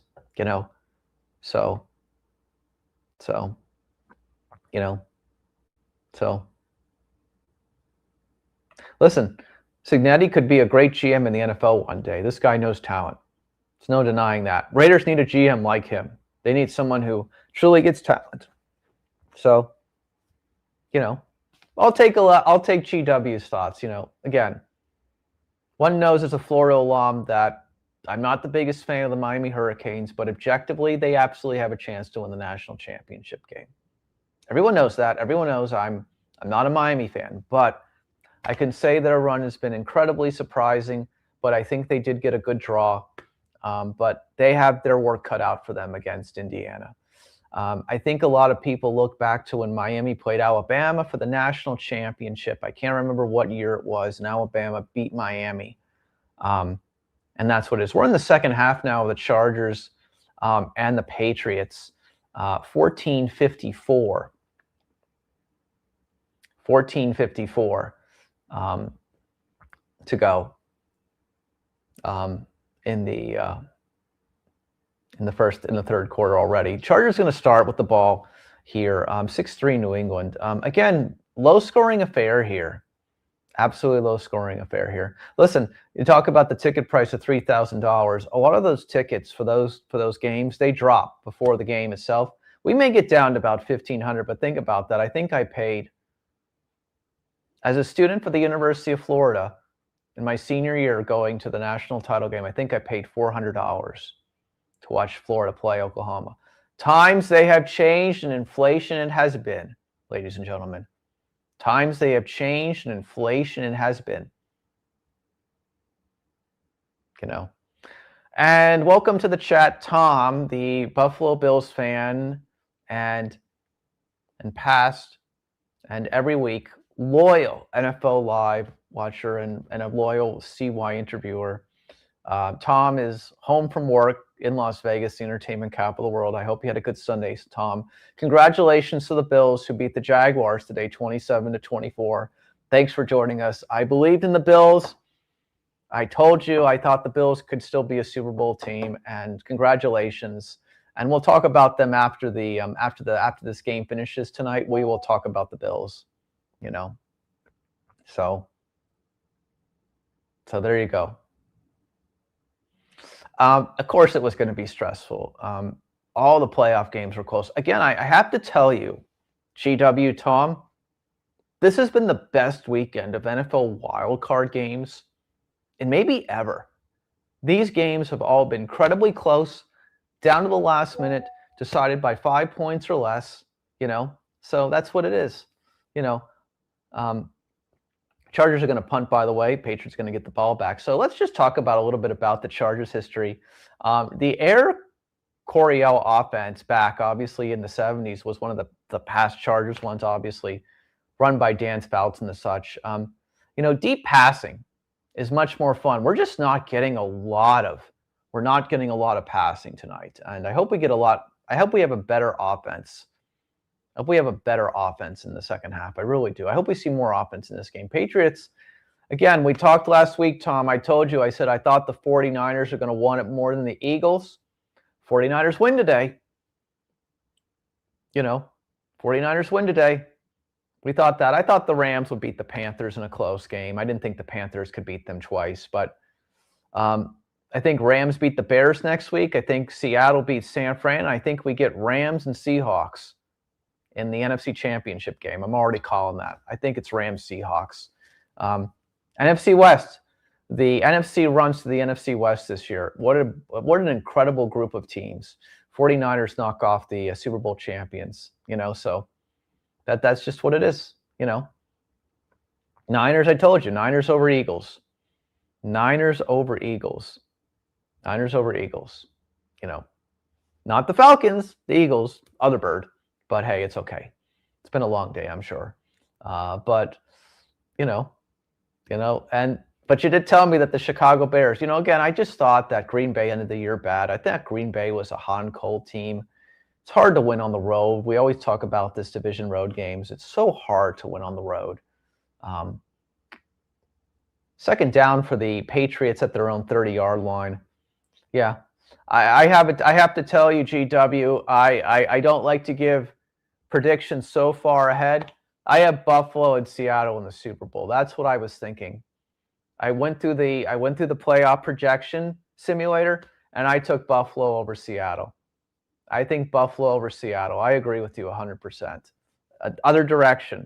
I think Buffalo can beat Seattle just because they got a better quarterback. I think they got a better quarterback, honestly, to tell you the truth. So I absolutely believe that. I had the same thought process that you do on that. First down for the Patriots at the 45-yard line. Patriots can get a touchdown here and make it 13-3. Going to be tough for the Chargers. Patriots haven't played very well in the first half in this game. Chargers missed a field goal attempt. They could have taken one in the first half. They went for it on 4th and 4. This game should be 6-6. Should absolutely be 6-6, but it's 6-3 right now. Yeah. If the Chargers lose by 3 points tonight, they're going to regret that. They're going to regret not kicking that field goal in the first half. 11 minutes here. Mays in the backfield. Pass about 5 yards at the 50-yard line. Patriots are now at the 50-yard line here. But congrats, Tom. You get another week. I think the Bills can beat the Broncos. I think the Bills will absolutely beat the Broncos next week. Again, Jaguars beat the Broncos on the road. You just beat the Jaguars today. I think the Bills are ready for the Broncos. They played them. Obviously, this Broncos team is different than the team than the team the Bills played last year in the playoffs. But I think the Broncos can absolutely beat the Bills on the road. The Bills can absolutely beat the Broncos on the road. I talked about it the whole year. Again, I've talked about it the whole year. I thought this was the year, because the Chiefs were down, I thought this was the year that the Bills could get back to the Super Bowl and win the AFC, because the Chiefs were down. I thought if there was ever a year that the Bills were gonna take the next step, this was going to be the year. And they made it through one. They got to make it through two more. But I think it's absolutely capable and absolutely possible. So congrats, you get to watch the Bills hopefully next weekend. Hopefully you will not be at work and you'll get to watch the Bills next weekend. And we'll get to see the Bills as well. We'll see. First down for New England, inside the Chargers 35-yard line. Right there. First down for New England. We've got 9 minutes and 40 seconds here left in the third quarter. And again, just remember, after tonight's game, we're going to do an NFL review. We're going to go right into that. We're not going to wait till 9 p.m. We're going to do our live NFL review of the week that was, talk about next week, talk about the national title game again a little bit more. We're going to do the week that was after the game ends tonight here on Sunday Night Football, So that's for sure. We are not going to take a break. We are going to go live right into that. Incomplete pass by May, 9 minutes and 9 seconds left here in the third quarter. If I'm the Patriots, I do not want to settle for a field goal on this drive. I want to get a touchdown. It does look like points are going to be scarce. Again, it looks like this is going to be a defensive battle. And this is going to be a fast-moving game tonight. This is not going to be a slow-moving game tonight. I thought this would be a lot more high-scoring. I thought there'd be a lot more points on the board. But again, it seems like 1st to 20 wins might win this game here in New England between the Chargers. It's now 6-3 right now. May's in the backfield. He's going to get a complete pass. That's going to be about 3rd and 1 coming up for the New England Patriots, So Chargers have played good defense so far, I think, Tom, in the whole game, honestly, to tell you the truth. But again, in the first half, Chargers were inside the 10-yard line, decided to go for it on 4th and goal. They gave up a field goal attempt. This game could be tied right now. And I don't understand why the Chargers did not kick that field goal. Again, points are going to be hard in the playoffs. These are going to be close games. Why do you give up those points in the first quarter? I didn't understand that, honestly, to tell you the truth. May's going to get the first down on a quarterback sneak there. He's going to be at the 17-yard line of the Chargers. Clock continues to run. 8 minutes and 20 seconds here left in the third. 6-3, New England over the Chargers. Dink and dunk. It's a good way to say it. I don't see this as a NFL MVP game, though. I have to tell you. We talk about the playoffs. I get it that this is his first game in the playoffs, but you talk about NFL MVP. I don't know if we consider the postseason, but not a great postseason performance so far. It seems like he's trying not to make mistakes. Seems like they're running a very conservative offense. I expected more from New England. They came out very high-powered on the first drive. They didn't score any points, but I thought, they're going to just run through this, and they're just going to run through the Chargers, and then didn't get any points on that. Settled down. Stephon Diggs, Cardi B's guy, is on the field for this play. We'll see about that. Wide receiver for the Patriots. He's out there on the left, I believe it is. 2nd and 10 here for the Patriots. And May's going to get sacked in the backfield. There's a fumble on the play. And the Chargers are going to get the football. And New England has fumbled the football inside the red zone here. What an escape for the Los Angeles Chargers. Patriots have a long drive.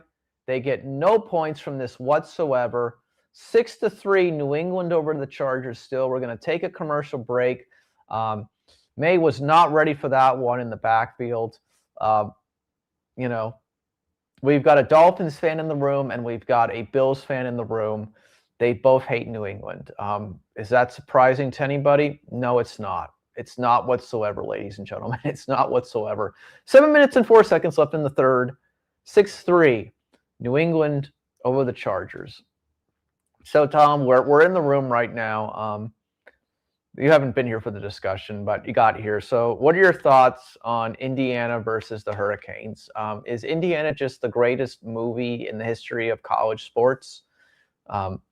This is not the Indiana Hoosiers basketball team with the late Bobby Knight.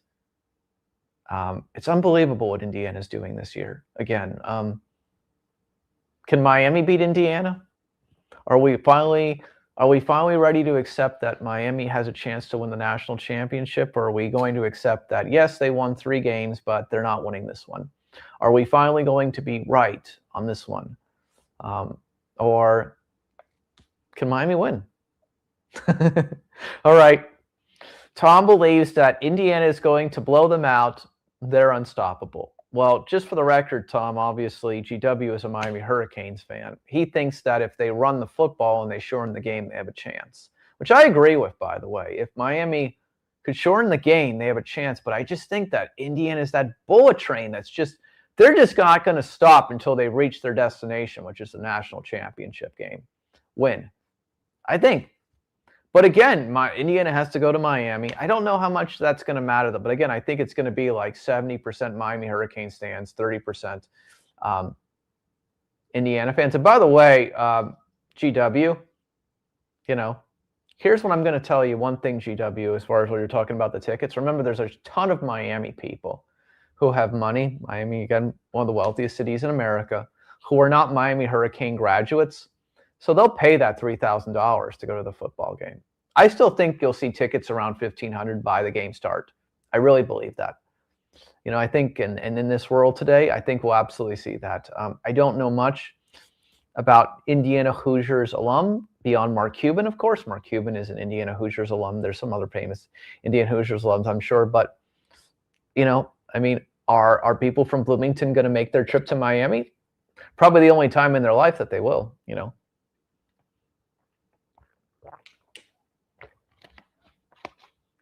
Yeah, well, here's my response to you. I'm just telling you what reality is. Maybe you go to a sports bar and watch it. Vegas is another great place to watch the national title game. People don't think about that, but this is a great place to watch the national title game. Circa, Caesars Palace, Bellagio, Venetian, Palazzo, all of the resorts have great sports books to watch the national title game. So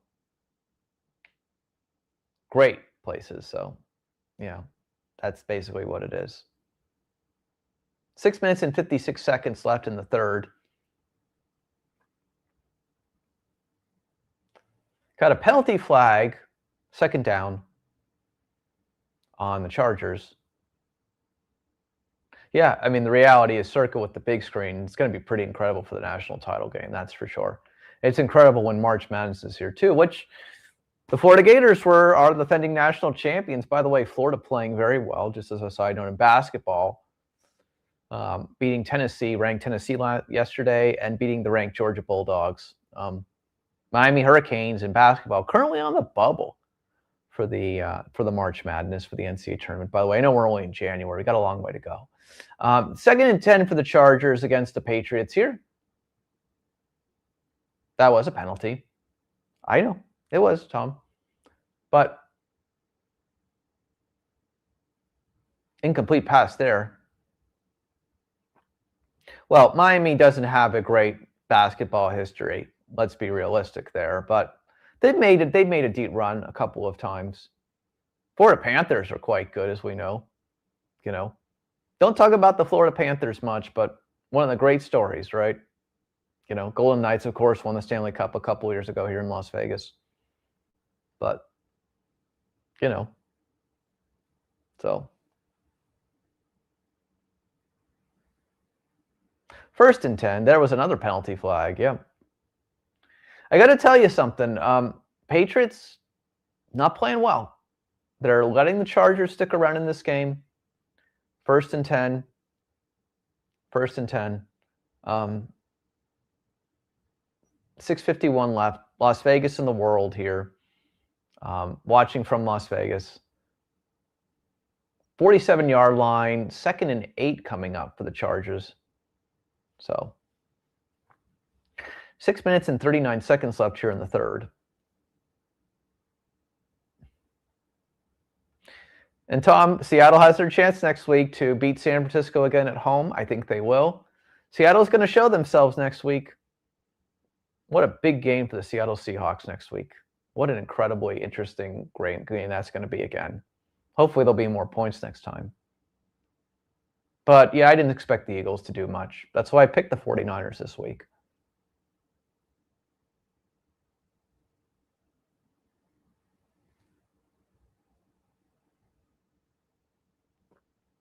Yeah, here's my response to what the Patriots have going for them, even though there's inexperience in this game. The thing they have going for them most, and I'll say this to you, the thing they have going for them most is that they play the Chargers, who have a terrible playoff history on the road.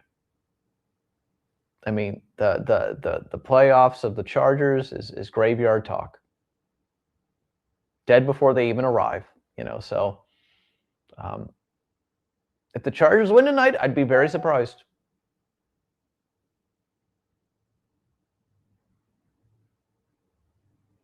Incomplete pass by Justin Herbert. 4th and 4. Chargers are going to punt here. I think the Chargers probably have more depth on their roster than the Patriots overall. I don't think the Patriots wide receiving core is as good as the Chargers wide receiving core. And Justin Herbert, of course, I still like Justin Herbert more than May. May had a great year, but again, who did the Patriots play all year? The Jets twice, the Giants not very good, the Dolphins twice, not very good. The Tampa Bay Buccaneers didn't make the playoffs. Yes, they beat the Bills once, but the Bills won the most recent one. New England did not beat a lot of good teams this year. They didn't beat a lot of good teams this year. 5 minutes and 10 seconds left in the third. It's 6-3. New England gets the ball back here. Didn't do very good, though. Just didn't do very good, in my opinion, as far as who they beat this year. I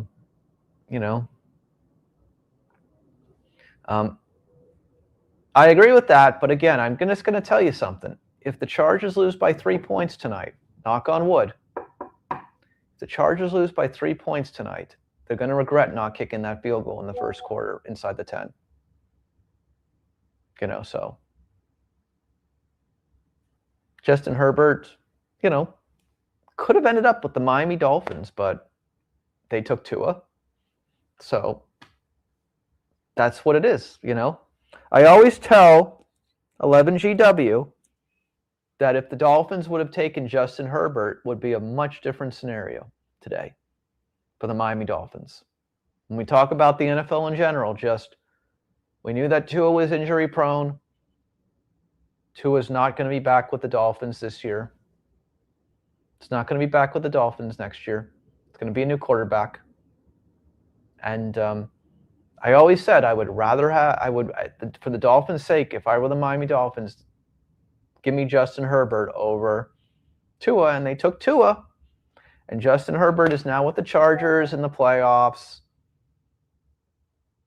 And just second or third time? Is this the third time the Chargers are in the playoffs?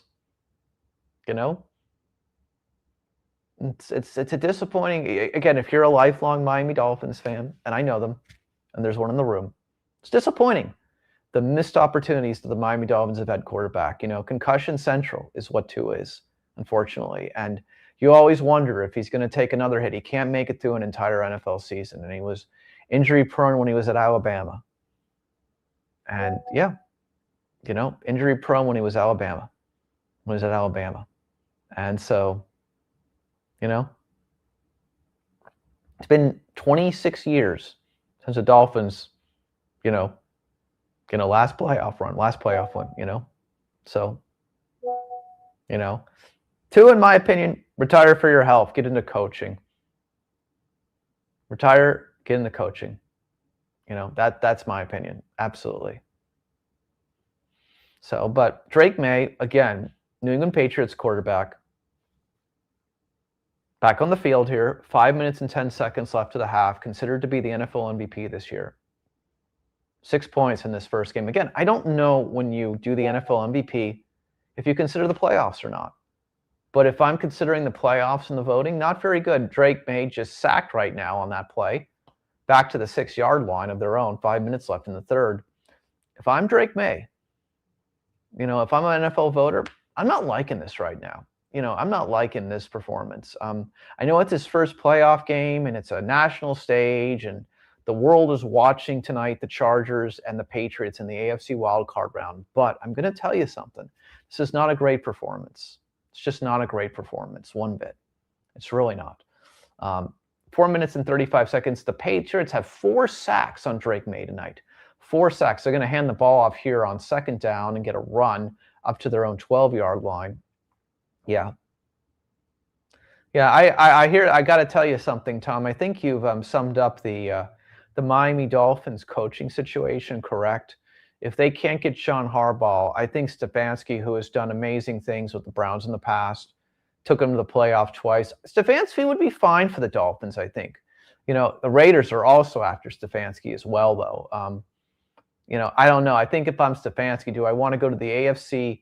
Do I want to go to the AFC East or do I want to go to the AFC West? I think right now the AFC East is the easier conference if I had a choice. I might be wrong about that, but that's just my opinion. First down, Drake May finally throws probably his longest pass of the evening. They're probably about 25, 26 yards. Get a first down there. That was a good spiral. See, that's the kind of throw that you got to make in the playoffs right there to number 85. 1st and 10. May is 12 of 22 for 171 yards tonight. Yeah, I'd go to the East over the West because you got the Broncos, the Chargers, and the Chiefs. You're in dead last to start. I mean, that's just tough. You're just tough. I mean, can the Raiders have a good year? Can anything happen? Long pass play by the Patriots. They're inside the 25-yard line. There is the kind of play that you've got to make right there. First down, the Patriots are finally moving the ball here, finally moving the ball one bit, for sure. Some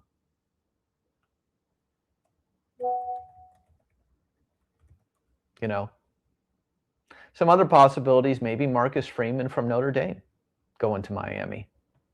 Could also be a possibility. He's done well in college. Maybe he would do well at the pros as well. Another possibility. Rush for the Patriots inside the 20-yard line there, second down.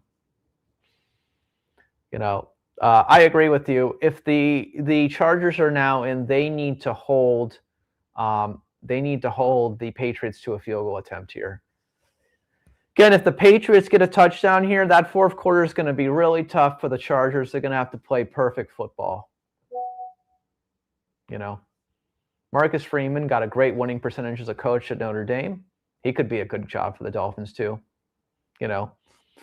Tom, as always, just because they say it doesn't mean it's true. Nick Saban's with the Miami Dolphins and said he's not going to be the Alabama head coach, and then he becomes the Alabama head coach. Why still the head coach of the Miami Dolphins? I'm not going to Alabama, and he does, and then he wins a bunch of national titles there. So, but I agree with you. I mean, you take people at their word, but again, with the right business deal, anything's possible in sports anymore, I think. I think for the right amount of money and the right convincing, I think people will move on. Yeah, there's some people who are tied to their jobs, so. Yeah, so we'll see. I take his word, but they didn't play for the national championship this year, so I know that Notre Dame fans are not happy about that. I would think that Notre Dame should have made the playoff instead of Alabama. I think Miami and Notre Dame are fine in the playoff. So I do think Notre Dame was the odd man out in the playoff. So that's my opinion, and I'm sticking to that. 4th and 4, the Chargers do hold the Patriots to a field goal attempt. So we are going to have an interesting fourth quarter here. 39-yard attempt here by the Patriots. Regardless is on the field again for the Patriots. 39-yard field goal attempt. The snap is up. The kick is up. And that one is barely inside the right upright there. Barely inside. Listen, it is cold weather. It's New England. Bargalis. 9-3 New England over the Chargers. We got 1 minute and 34 seconds left here in the AFC wildcard round, third quarter. Christian C1 interview live from Las Vegas, the most exciting city in the world. We are on commercial break right now, 9-3. New England over the Chargers. And just a reminder, after tonight's game is done, we're going to go right into our weekly NFL review show. We are not taking a break. We are going to go right into the NFL review show, Tom. So we'll be here, probably about 30 to 45 minutes this week. We're going to do our NFL review show. We're going to talk about next week. We're going to talk about all the games, and we'll go back and forth as we always do. So stick around for that, of course, So nobody would have predicted this score. And as I said to the audience, earlier tonight, no one would have predicted this score, and nobody would have predicted, including artificial intelligence, that Indiana would play Miami for the national title of football this year. Nobody. You are lying. You are lying if you picked Miami versus Indiana to play for them. Maybe you picked one of these two teams to be in the national title game. Okay, fine. That's 50%. 50% is an F in class, ladies and gentlemen. But nobody predicted both of these teams to play for the national title. Nobody predicted Miami versus Indiana, including artificial intelligence, for the national championship game. Nobody picked that. So artificial intelligence picked slightly better than 50%. So, I'll take the odds makers in Las Vegas over artificial intelligence still. I think that these longtime bookmakers in Las Vegas,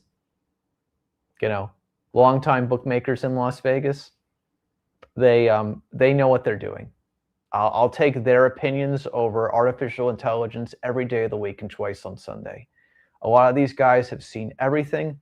They have witnessed everything. They have witnessed every potential possibility. I think intuition will always be greater than artificial intelligence when it comes to something like this. So that's what that is. So third quarter, 90 seconds left. New England 9, Los Angeles 3. Let's put that in the chat just in case some of you are not watching the game live here. Just in case you wanted to know the score. Again, whether you're watching this in the live or the recorded version, we greatly appreciate you. Chargers are going to start the 17-yard line here. Got to tell you, Tom, yesterday that Bears game was exciting. I don't know if you had a chance to watch any of it. I think you did. That Bears-Packers game was exciting yesterday, just on a side note. What a comeback by Caleb Williams. I told you then again that Green Bay was hot and cold the whole year. I thought Chicago.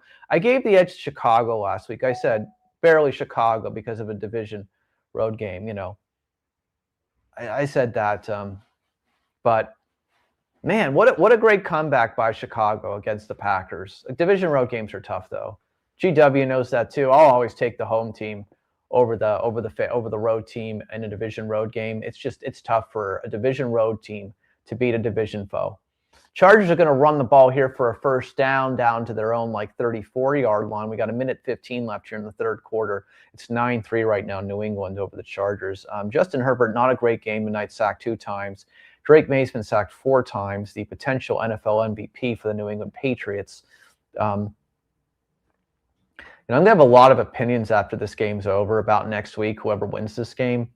And you're going to get to hear those. But they're not positive, I'm telling you that, based on tonight's performance. And I know the NFL playoffs are week to week, but not an impressive game by both teams tonight, I got to tell you.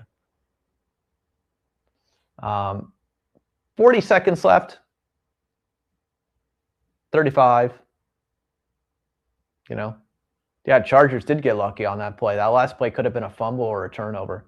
I think Jim Harbaugh has seen enough of this third quarter, the former head coach in Michigan. I got to tell you, though, I understand Freeman's not leaving. If I had the right NFL job, I'd go. Dolphins could be the right job for him. I'd go. But the Raiders may not be the right job for Freeman. But, Cignetti, never going to the Raiders probably, but because he's probably going to stay in Indiana because he likes that job for now, but he'd be great. I think he'd be a great turnaround artist. Cignetti and Mendoza, I think that would be wonderful. I don't think it's going to happen, though. But I think Stefanski's possible for the Raiders. I think John Harbaugh is still possible for the Raiders.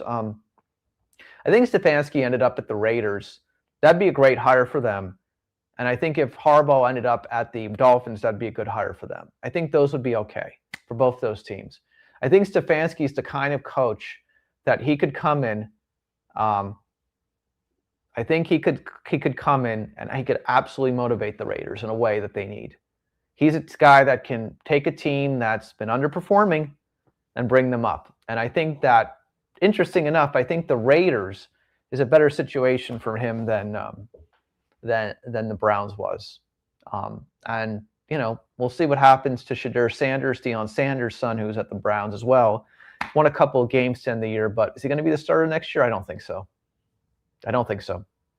I don't think so one bit. We're at the end of the third quarter, by the way. 9-3. New England over the Chargers. Fast-moving game tonight here. We'll see if we get an interesting fourth quarter. You know,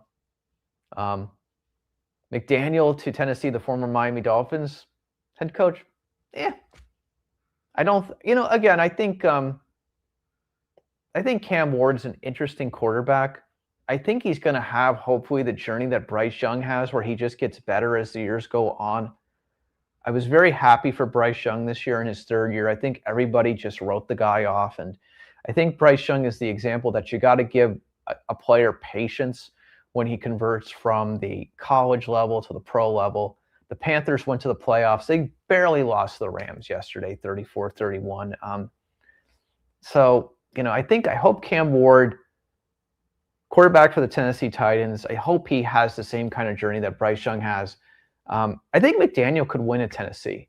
And the reason is that because I think the AFC South is softer, in my opinion, than some of these other divisions.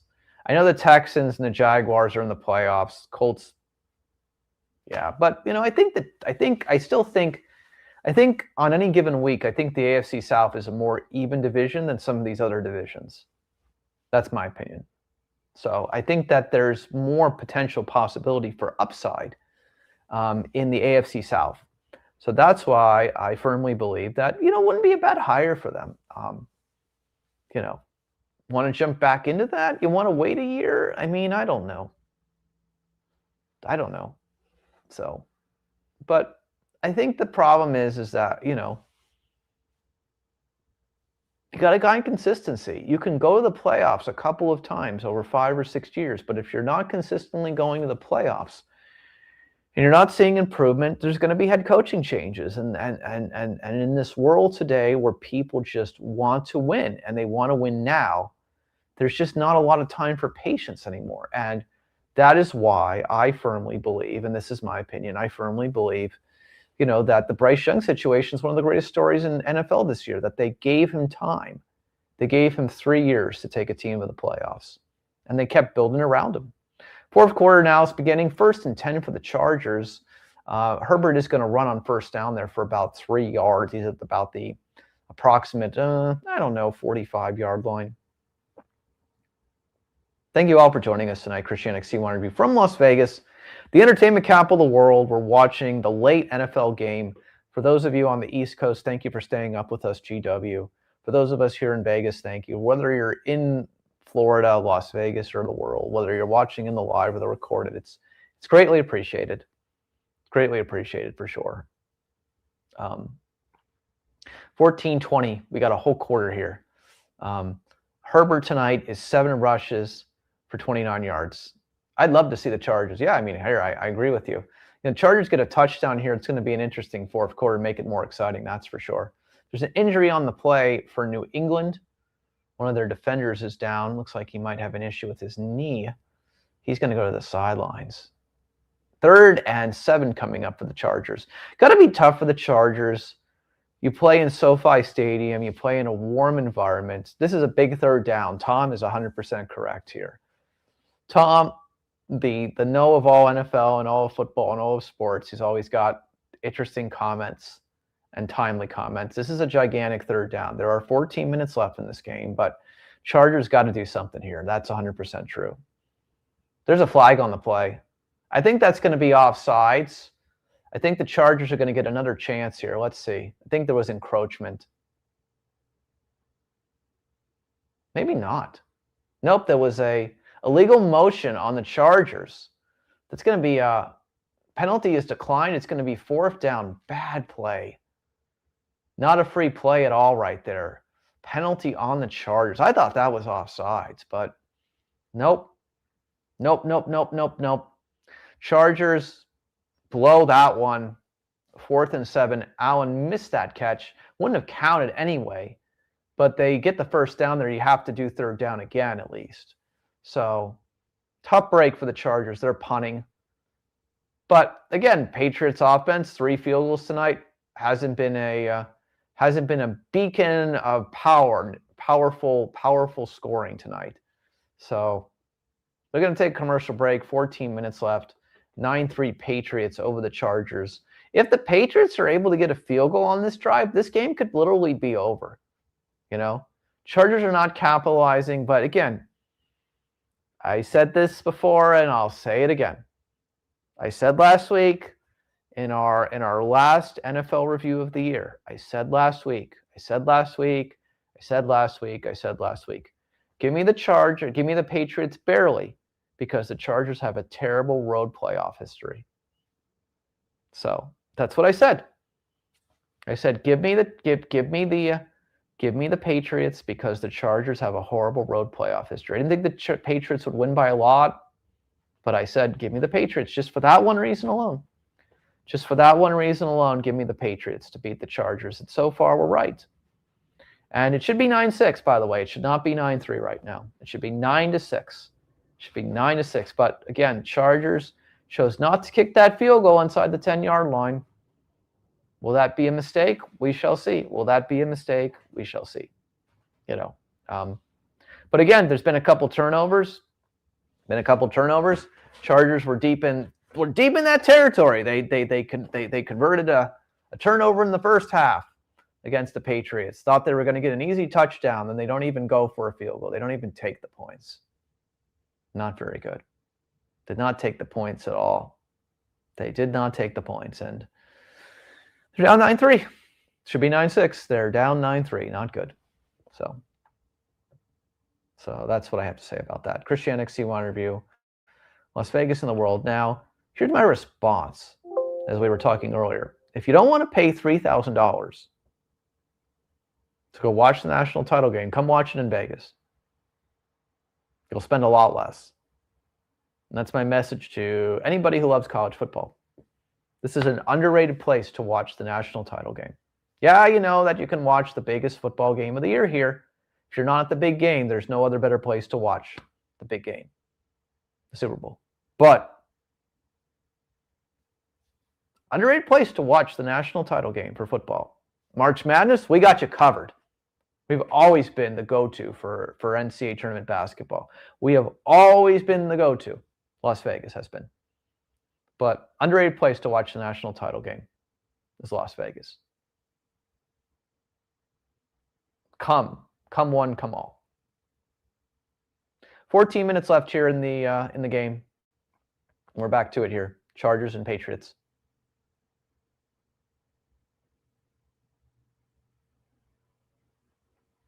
Made passes to the sideline. Could have been a fumble there, but the Patriots did get it back. It's going to be about like a 3 or 4 yard pass. If I'm the Patriots, I don't want to play conservative, but I want to play, 5 yards at a time, 6 yards at a time, get first downs, milk that clock, get into scoring range. That's what I want to be playing here. Because if I get 3, I got a 2-possession game, and it doesn't look like the Chargers are doing very much. So if I'm the Patriots, if I get a field goal here, this one could be pretty much over maybe.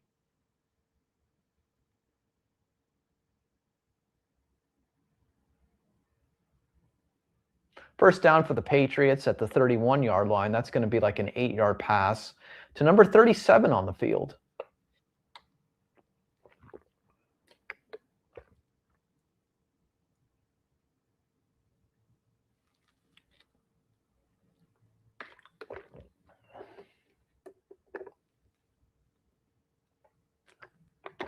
Take a water break there for a minute.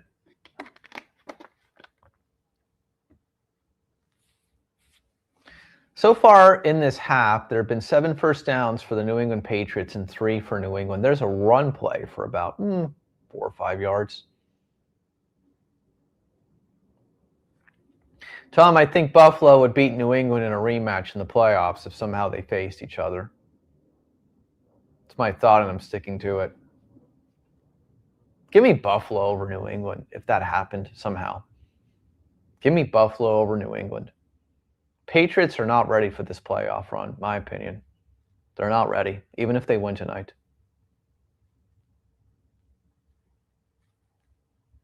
Everyone knows I've already picked Buffalo to win the AFC. I mean, that's my long-term pick. Buffalo, Seattle for the Super Bowl. We'll see if we get there. It's possible still, but I think the Bills are ready. I think the Bills are ready for that run. I really do. I think the Bills are ready. They beat Jacksonville today. I think people were skeptical. They got it done. Let's see what happens next week against Denver. Potentially, you know.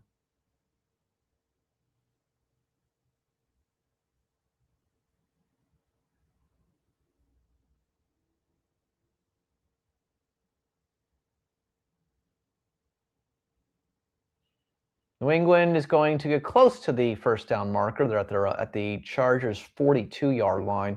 There's 11 minutes left here.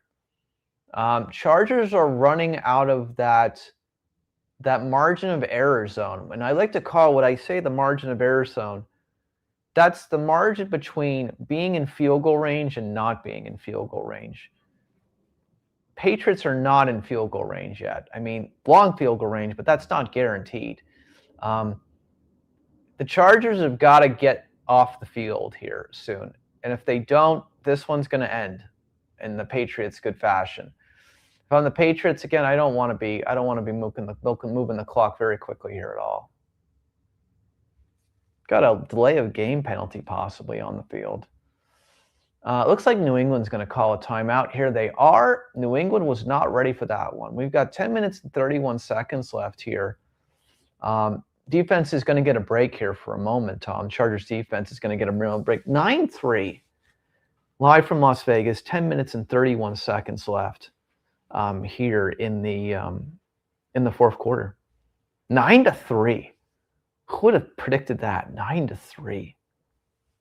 Not what I was expecting tonight. I don't think this is what a national television audience was expecting tonight either, by the way. 9-3. You know. Chargers have a chance to regroup on defense now with this commercial break. You know, I have to tell you,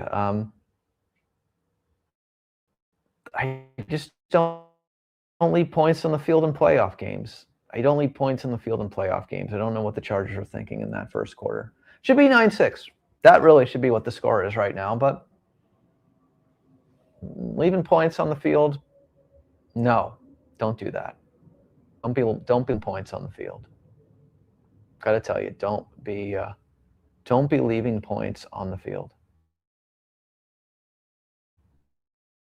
That's my opinion. Stick with it.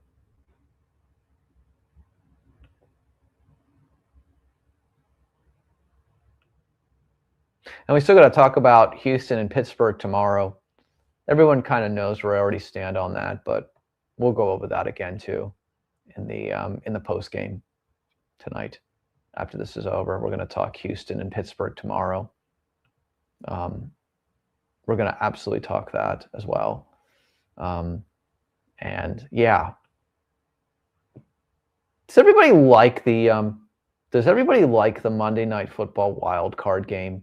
Do we like that, or do we wish all the games went back to the old school NFL way of being on Saturday and Sunday? Should we just do 3 Saturdays and 3 Sundays? What does everybody think about that? I'd love to know your thoughts on the side. I don't know if I love it. It's different. But I wonder if the Monday Night Football game is truly fair if a team plays on Sunday, but then the other team plays on Monday and they get one less day to prepare. I don't know if that's fair or not. You know, I guess the Monday Night Football game is fun because it kind of just ends the season, right? It's kind of like the wild card week is kind of an extension right, of the regular season, it feels like, right? Because you got a Sunday night football game and you got a Monday night football game. I guess with these additional added playoff games, because now 7 teams get in from each conference, I guess it's okay. I just kind of feel like, is it not fair to the teams playing on Monday for the next week? That's my opinion. All right, we're back. 2nd and 2 for New England against the Chargers. Chargers are not going to be able to tackle them. New England is in field goal range. That margin zone is gone. That margin of error zone is gone now for the Chargers. New England is in field goal range. Again, it's cold weather. It's windy. Nothing is guaranteed, but better than not. That margin of error zone is that. And I agree with you, Tom. How do you miss those tackles? Not good there by the Chargers defense on maybe the biggest play of the game right there. Right there. Stevenson, 53 rush yards for the Patriots tonight, the running back in the backfield. And the Chargers are going to give up a touchdown. And that is not going to be good news there for the Los Angeles Chargers. Hunter Henry, the former Arkansas tight end, with a reception touchdown from Drake May. The Patriots are up 15-3 now, pending the extra point. You both for 2 jinxy. Good game. If the Chargers come back and score a touchdown quickly, there's still a chance. Yeah, they haven't played well, but now maybe if the Chargers play their 2-minute offense, maybe we get this to a 16-10 game. There's still time left. These are the NFL playoffs. I believe all these other games have been good. I think we're going to get a Chargers touchdown on this drive upcoming. 16-3, the extra point is up and good. 16-3 now, New England over Los Angeles, 9:45 left. But I believe that we're going to get a touchdown by the Chargers on this drive because the playoff games have been good so far. I think we're going to get one that goes, maybe it won't go down to the full wire here, but I think we've got a good chance to see something like that. So let's see.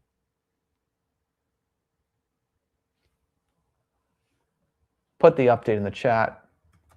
But if the Chargers don't get a touchdown on this drive, then it's good game, guys. Then you can say good game. Fine. I'll agree with that.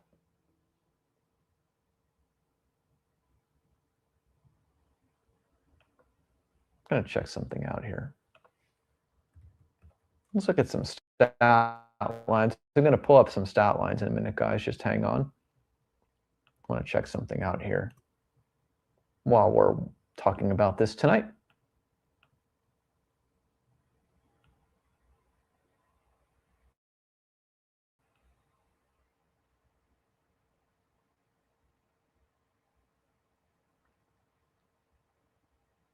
Just want to look at one thing quickly.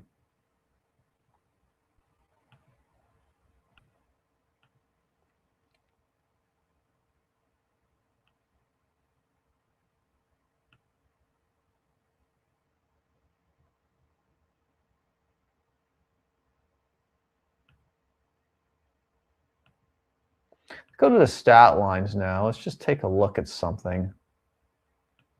So for this game, because I haven't really taken a look at the stats tonight because we got one game going on, but let's look at some stat lines here.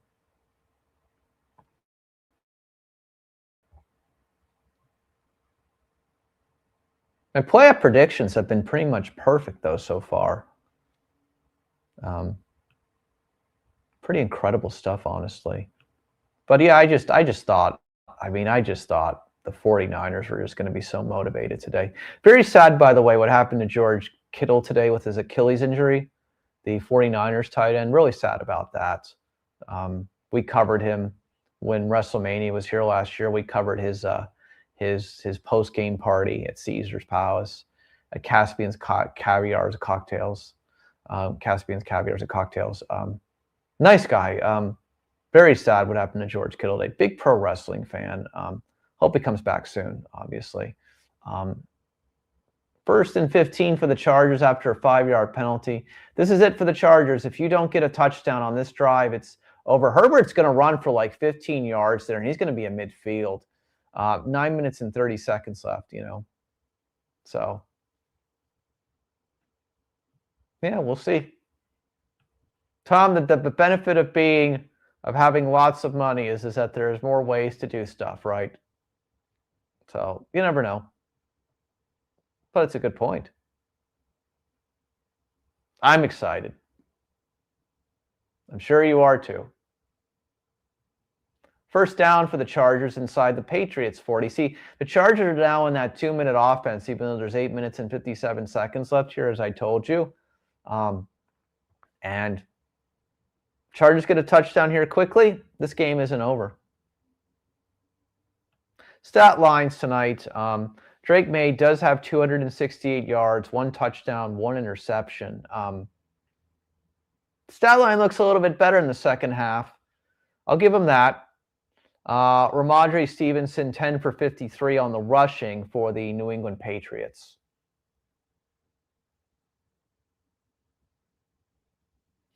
Herbert's in the backfield. He's going to throw it up. Incomplete pass.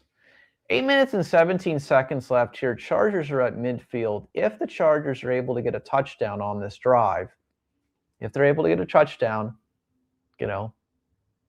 so. Yeah, he'll be 3 months removed from surgery, but he could be in the crowd at least. He may not be able to get in the ring and do anything if they do something with him, but he could be in the crowd. I don't see why not.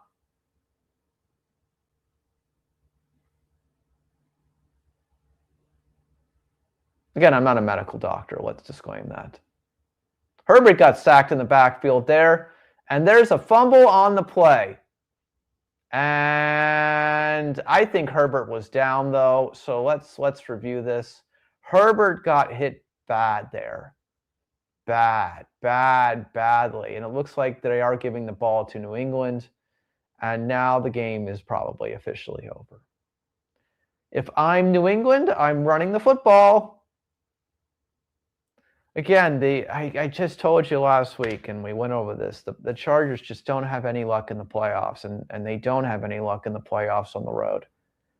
They are a cursed team in the playoffs on the road, the Chargers. They just don't have a great playoff history, like the Miami Dolphins of the last 25 or 30 years.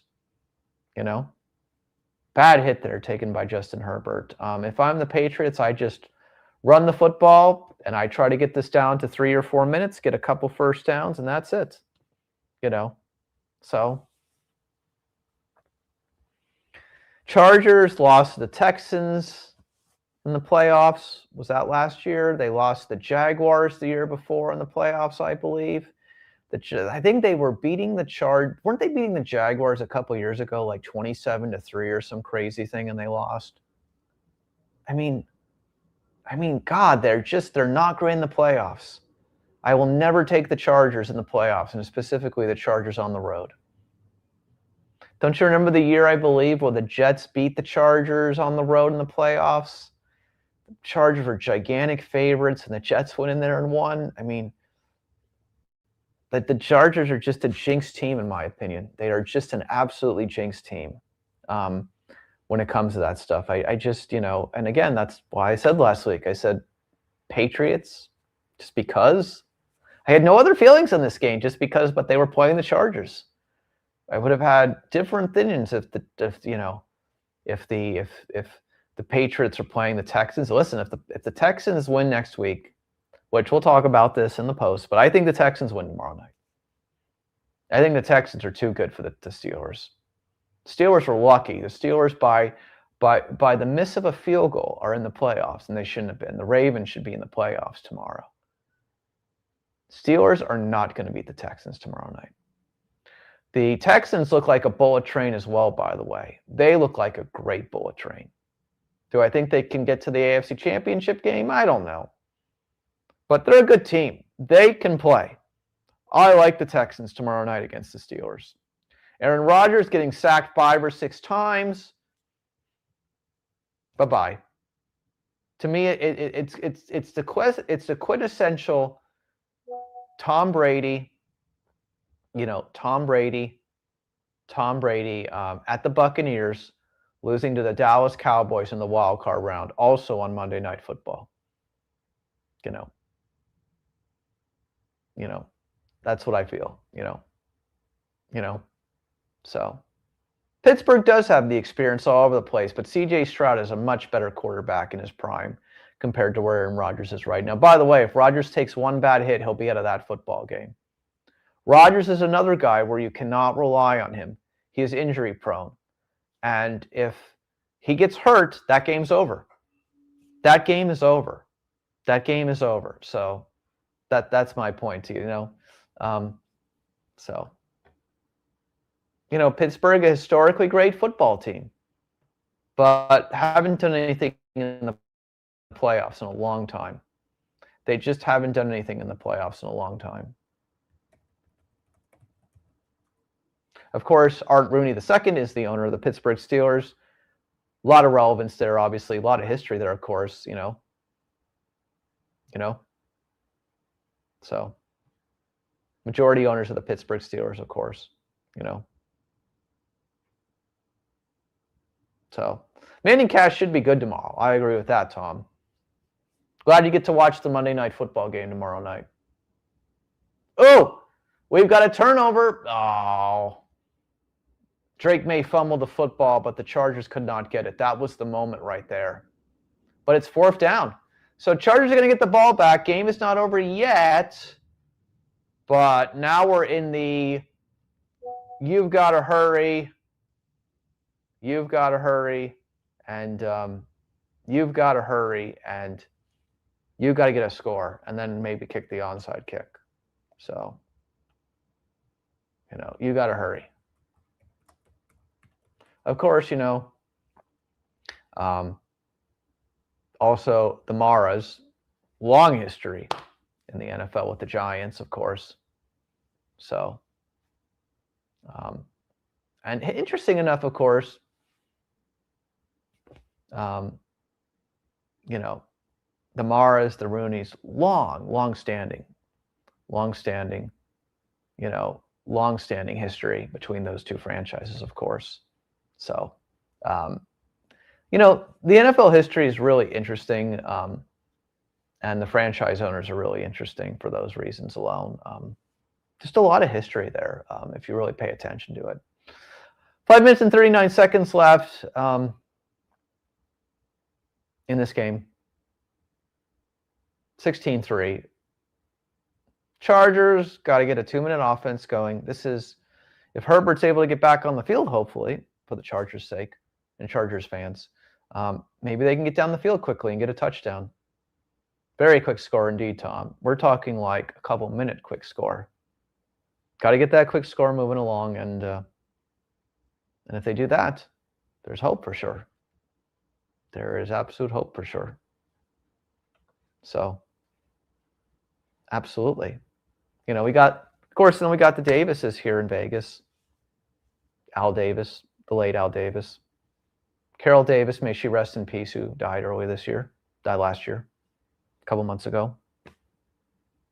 Mark Davis is now, of course, the owner of the Raiders. Davis family, long-standing history in the NFL as well, of course, obviously. Raiders have the first pick in the NFL draft. All right, Tom, let's just talk random stuff while we're waiting on this commercial break. Is there any way that the Raiders do not draft Mendoza if he ends up in the NFL? Is there any way that the Raiders don't do that? Inquiring minds want to know. Are they going to trade down and get draft picks? Mendoza seems like a good business decision. Doesn't mean he will be the future of the NFL. I mean, again, we see many Heisman Trophy winners go bust up in the NFL.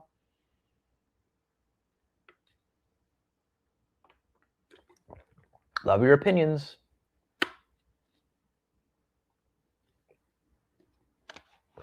Brady would need to have his head examined if he didn't take Mendoza.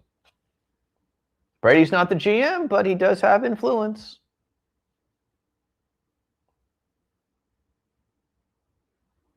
I think Mendoza is a coachable player, So, all right, so the Dolphins fan thinks Mendoza will go 1.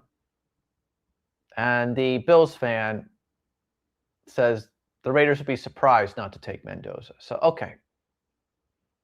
All right. Here's what I'm going to say to both of you, and I'll leave it at this.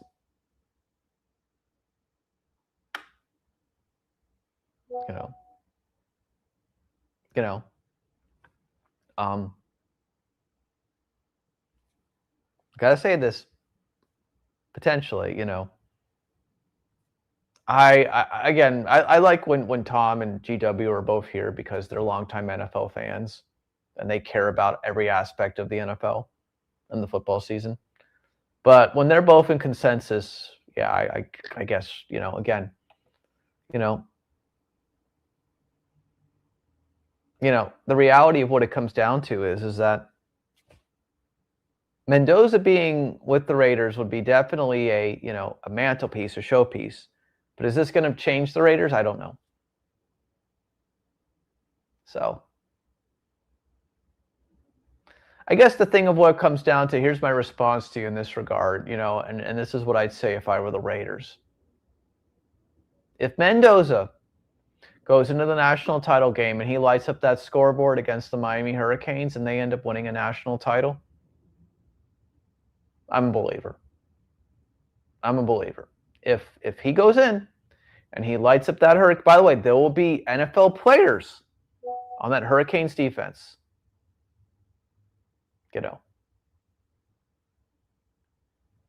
So if there'll be NFL players on that Hurricanes defense for sure, one day. So this will be a great test for him. If he lights up that defense, I'm a believer, And so then people will ask, well, you're not supposed to really take a quarterback in the first round, number one. It's not really a good season, Is Mendoza a show pony? It'll make the Raiders feel good on draft day, It'll make the Raiders feel good on draft day, for sure. But again, just because you have amazing college success does not mean that transitions to the NFL. First down for the Chargers. They're at their own 25-yard line. They've got to hurry here. This is the last chance for the Chargers. 8-yard pass. They're at their own 34-yard line. 4:47 left here. So, here's what I'm going to tell you in this regard. You better have some great free agency, and you better draft some offensive linemen. You better get some wide receivers. I think the Mendoza thing, though, is going to be a multiple-year process, And if I'm the Raiders next year, I probably let Aiden O'Connell start the year, and I let Mendoza, take some time. I don't think you start him right away. That would be what I would do. I would try to build a better team. I try to build some good wide receivers. I try to get somebody off of free agency. I try to draft a couple wide receivers, So that's what I have to feel like in that regard. So, that's for sure. So, but they'll feel good on draft day drafting Mendoza. But what will it be? We shall see. Herbert gets sacked in the backfield. The NFL is a very physical and violent game. Fourth down for the Chargers here. This is basically it. Both Herbert and May have been sacked 5 times. This is a violent game, ladies and gentlemen. It's a tough, violent game. Very tough, violent game, for sure. This is not a quick fix for the Raiders with Mendoza on draft day, but they'll feel good on draft day. They'll sell a bunch of merchandise. They'll sell a bunch of jerseys, but it's not a quick fix. College football, you can have a quick fix year to year because of the transfer protocol, the transfer portal, and NIL. The Gators could be back next year. The Seminoles could be back next year, potentially because of the transfer portal and NIL. But again, it doesn't transition year to year anymore. So.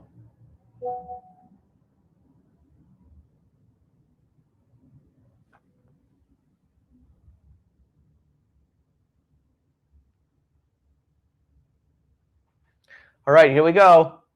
Chargers are going to get a first down. I have to give Justin Herbert credit on that. I mean, they literally brought the house. Every single New England defender blitzed him, and the Chargers are going to get a first down. They're going to keep this game alive at least for a couple more minutes here. 4 minutes left in the fourth. It's 16-3 New England over the Chargers. Yeah, got to hurry.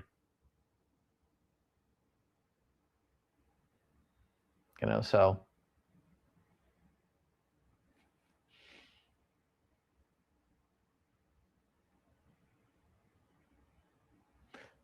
pass complete, 9 yards. Chargers have got to hurry. Interesting enough, though, let's just take a look at something I'm just looking here closely. Chargers have 2 timeouts remaining and the 2-minute warning. If you score before the 2-minute warning, you're in good shape. If you don't score before the 2-minute warning, then you got to make some decisions. First down for the Chargers. That's a first down, 45-yard line. 2-minute offense for the Chargers here. You got to hurry. Again, I think we're going to get an exciting ending here, guys. I'm not saying that the Chargers are going to win, but I think we're going to get an exciting ending. The Chargers need Al Davis, Weekend at Bernie style. That would help this franchise a little bit. But Al Davis is saying from heaven, yeah, we got to draft Mendoza, I'm sure. I'm sure that's what he would be saying from heaven. I'm sure. Yeah, GW like that one. That's what the Raiders need. So, listen, Allegiant Stadium is a phenomenal stadium. I've been there multiple times for multiple events. If you have anything to say about the Raiders that's positive, their stadium is phenomenal. It's a phenomenal stadium. Love the stadium. Just win, baby. Incomplete pass by Justin Herbert. 1st and 10, 2 minutes and 29 seconds left. So let's talk about margin of error here, ladies and gentlemen. Okay? My opinion. If you score before the 2-minute warning, you can kick the ball off. But if you don't score before the 2-minute warning, they have to onside kick. My opinion. So, the Death Star is an incredible venue. Well said, Tom. Well said. So, but, people don't think sometimes that, WrestleMania used to be in stadiums where they had 17,000 people, and now it's in front of 60,000 plus for many years. It was great last year, and it's going to be good again this year, and looking forward to seeing it. Can't wait. Cannot wait. Cannot wait. Past C1 review guest, long time, multiple time past C1 review guest, Jake the Snake Roberts, by the way, speaking of WrestleMania 42 in Las Vegas. Jake is one of the WrestleMania 42 action figures right now. For the action figure line, they do a line of action figures for WrestleMania 42, and Jake Roberts is one of those action figures this year, celebrating the greatest of professional wrestling, actually. So, we'll see if we can have Jake on again prior to WrestleMania this year. We had him on last year. Go check that out. Scroll back to last year. So he's had hip surgery before. I think that's the 2nd time. So, hopefully he'll be better by then, and hopefully he'll be here. As you know, I think he had hip surgery like 15 years ago. So, but nice action figure. There's a nice Jake the Snake Roberts action figure. It's not the holy grail of them, but nice action figure. So, right, 2 minutes left in the game. 16-3 Chargers over the Patriots. After we're done, we're going to do 30 minutes of review of the week. We're going to talk playoffs next week, tomorrow's game, national title one more time. Then we'll be out of here. But I have a lot of thoughts on this weekend's playoff games. Got 2 minutes left. If the Chargers can get a touchdown, we get to an onside kick.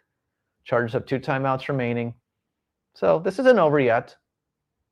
But I think the Chargers can get a touchdown here. I think we can see that before this one's over. And I think we'll get an onside kick at least.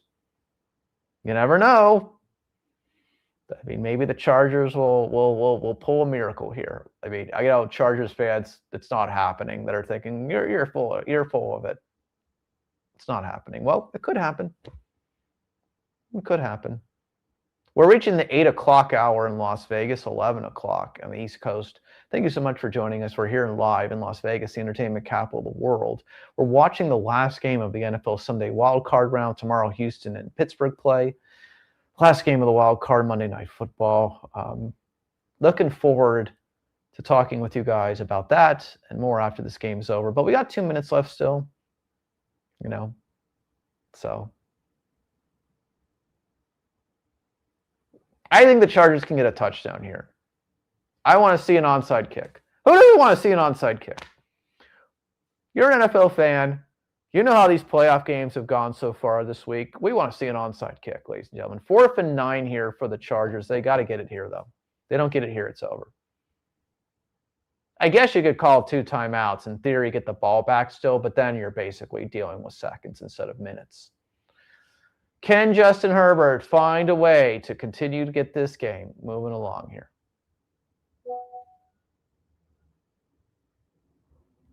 And got a penalty flag potentially. New England has called a timeout. See, I don't like to just say that things will not happen. Cannot happen, will not happen. I try not to say those things because, I'm not a play-by-play forecaster. I'm a game forecaster. I'm not a play-by-play. I'm a game prognosticator, if anything. I'm not a play-by-play forecaster. But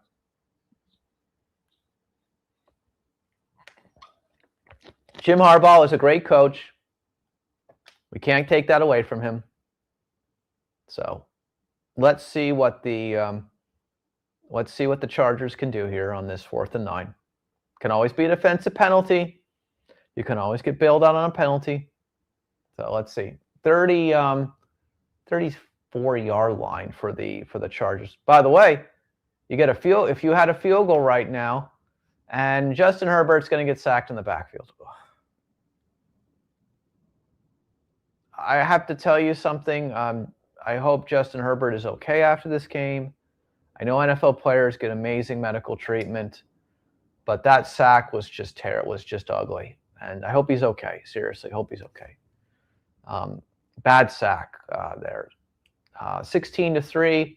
Chargers, in theory, can still get the ball back with seconds remaining here because they have 2 timeouts. I'm sure they're going to use them, but I don't know where the Chargers' offensive line there was. They just ran right through. On that one.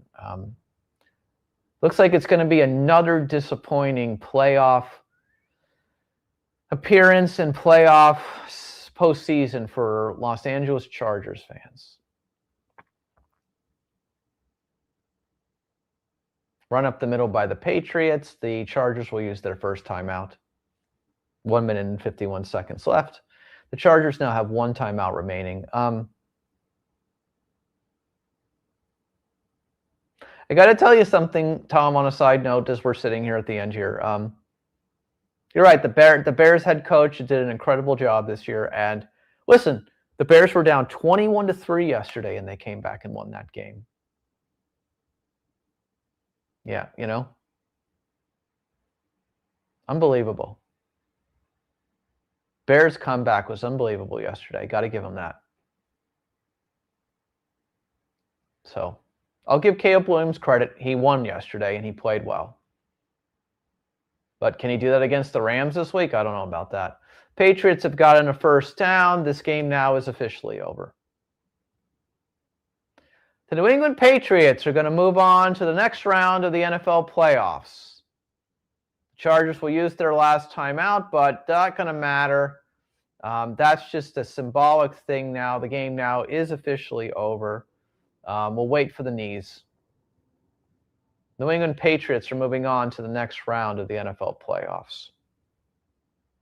And I said last week, just because it's the Chargers, don't win on the road, don't have a great playoff history, cold weather. The only reason I didn't have any other thoughts on that game. And well, we're going to be right again on that one. We were right on the 49ers. We were right on that one. So, yeah, Houston at New England.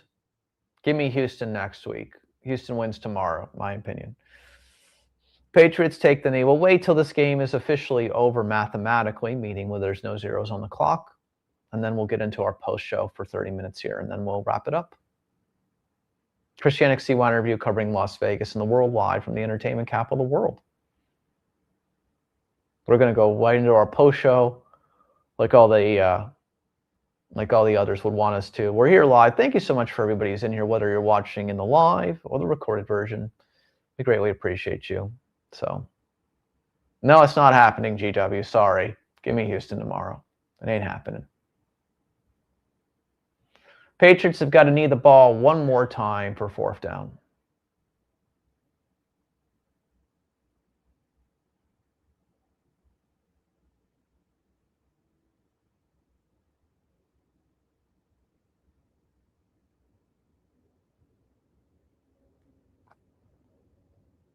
Does Mike Vrabel win AFC Coach of the Year, Tom?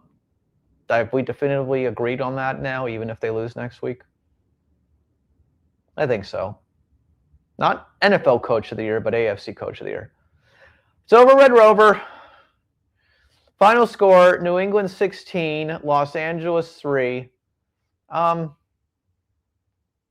got to tell you something in closing. Not impressive performance by New England tonight. Yes, they found a way to win. The Chargers have a horrible playoff history. We've defined that very well now. We can move on from that. But I got to tell you something. Patriots are not going to win next week if they play Houston. Pittsburgh, maybe they can beat. You know, they're not going to beat. They're not going to beat Houston. Uninspired performance tonight by both these teams. Uninspired performance. And we got a couple more people in the room now. And we're now in the NFL Live, CY Interview, NFL Live post show. We're in the post show, ladies and gentlemen, right now. We are in the post show. Welcome to CY Interview Las Vegas, the entertainment capital of the world, our NFL review show, which we usually do as a separate show, but we're doing it right now. NFL playoff review of the week that was in the NFL. We're going to start it right now. Thank you so much for joining us. We have just wrapped up. The Los Angeles Chargers have lost to the New England Patriots 16-3. Thank you so much for joining us. Okay, let's talk next week now. Tom, GW. Before we get into that, let's talk tomorrow night. Welcome, everyone, indeed. Thank you, Tom. Let's talk and get into great definition here. Houston and Pittsburgh. I'm sorry. Pittsburgh barely made the playoffs. They lost to Cleveland 2 weeks ago. Had Tyler Loop of the Baltimore Ravens made that field goal, they're on the playoffs, and Baltimore's playing Houston tomorrow. And Houston and Baltimore, to me, would have been a better game. You know. CJ Stroud and the Houston Texans started 0-3 on this NFL season. They started 0-3. They finished 12-2. I mean, that's incredible. 12 of your last 14. Pittsburgh limps into the playoffs, barely limps into the playoffs. Loses to Cleveland. Not very good. 6 points. Houston has been a juggernaut of offense and good defense. I just think Houston's got too much offense. They're better on defense. All Rodgers has to do is get hit one time. You know, all Rodgers has to do is get hit one time, and he's out of that game. He's injury prone. He's already been out this year. He's already missed time during the year. I don't think Rodgers is that great, honestly, anymore. What's left of him as far as a player goes. That's what I mean. I'm sorry. Give me Houston tomorrow night. I said if Pittsburgh made the playoffs and Tampa made the playoffs, Tampa did not. But I said if Pittsburgh made the playoffs and Tampa Bay made the playoffs, if Pittsburgh made the playoffs, give me that wild card team week 1. I didn't care who it was. Give me that wild card team. And maybe I'll eat my words, but I think Houston wins tomorrow. So That's it. That's all I have. Tom and GW are a little bit more optimistic about Pittsburgh. Not happening. Houston, I think, is a good team.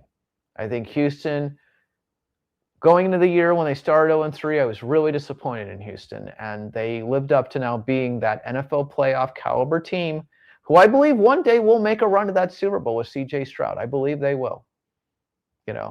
So maybe a second half, Tom. We'll see how the schedule permits. If you're going to be watching tomorrow night, maybe we'll do a second half run. Maybe we'll do a second half run in post show. We'll see what my schedule is. I got some things tomorrow night, but we'll see. Maybe we'll do a post half. Well, maybe we'll do a post half or halftime run. So I can make that happen.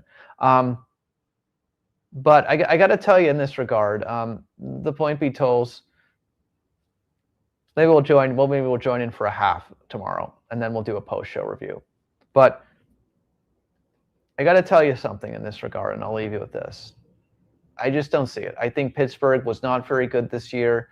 I think they are not a great team. I don't think that they're anything close to what they've been in many, many recent years. I think Houston is just an offensive juggernaut and a bullet train like the Indiana Hoosiers ready to go to the next round of the playoffs. Give me Houston. Okay, so let's talk about the week that was in the NFL. I have to tell you, the Rams-Panthers game was beyond what we expected, I think. I think some people thought that the Rams were going to just blow out the Panthers and not take that game for granted. And, well, the Panthers only lost by 3 points yesterday. But I think the Rams are ready. Again, we've talked about this for weeks about who are the best teams in the NFC. And we talk NFC West, right? Rams, Seahawks, right? Rams, Seahawks. Rams found a way to win yesterday. Panthers, though, got to give them credits due. 8-10 to finish the year, but Carolina Panthers, great team. Absolutely great team. Great team. Great team, absolutely. So I'm really happy that the Carolina Panthers made the playoffs and the Tampa Bay Buccaneers. You guys heard this the whole year, the Bryce Young story and all that stuff. But Rams, on to the next round. Next, Bears, Packers. I'm going to tell you one thing, though. So now let's go to next week. Let's go to next week and talk about the Rams and the Bears. The Bears are not going to win next week against the Rams if they play like they did in the first half against the Packers. The Rams are a much better team than the Green Bay Packers, ladies and gentlemen. They are. They are a much better team. They're a much, much better team. And for anyone to think that the Bears can come back on the Rams if they fall 2 or 3 scores down, that's not happening. Ideally, in my opinion, give me the Rams. I think the NFC West is just the team of destiny in the NFC, the division of destiny. Rams over the Bears next week, my opinion. Rams over the Bears. Check mark 1. Okay, so we go to today now. So I know it's a road game, Tom, and I understand. California team, Chicago snow, tough environment, but I just think that Rams defense will find a way to make Caleb Williams' life tough next week.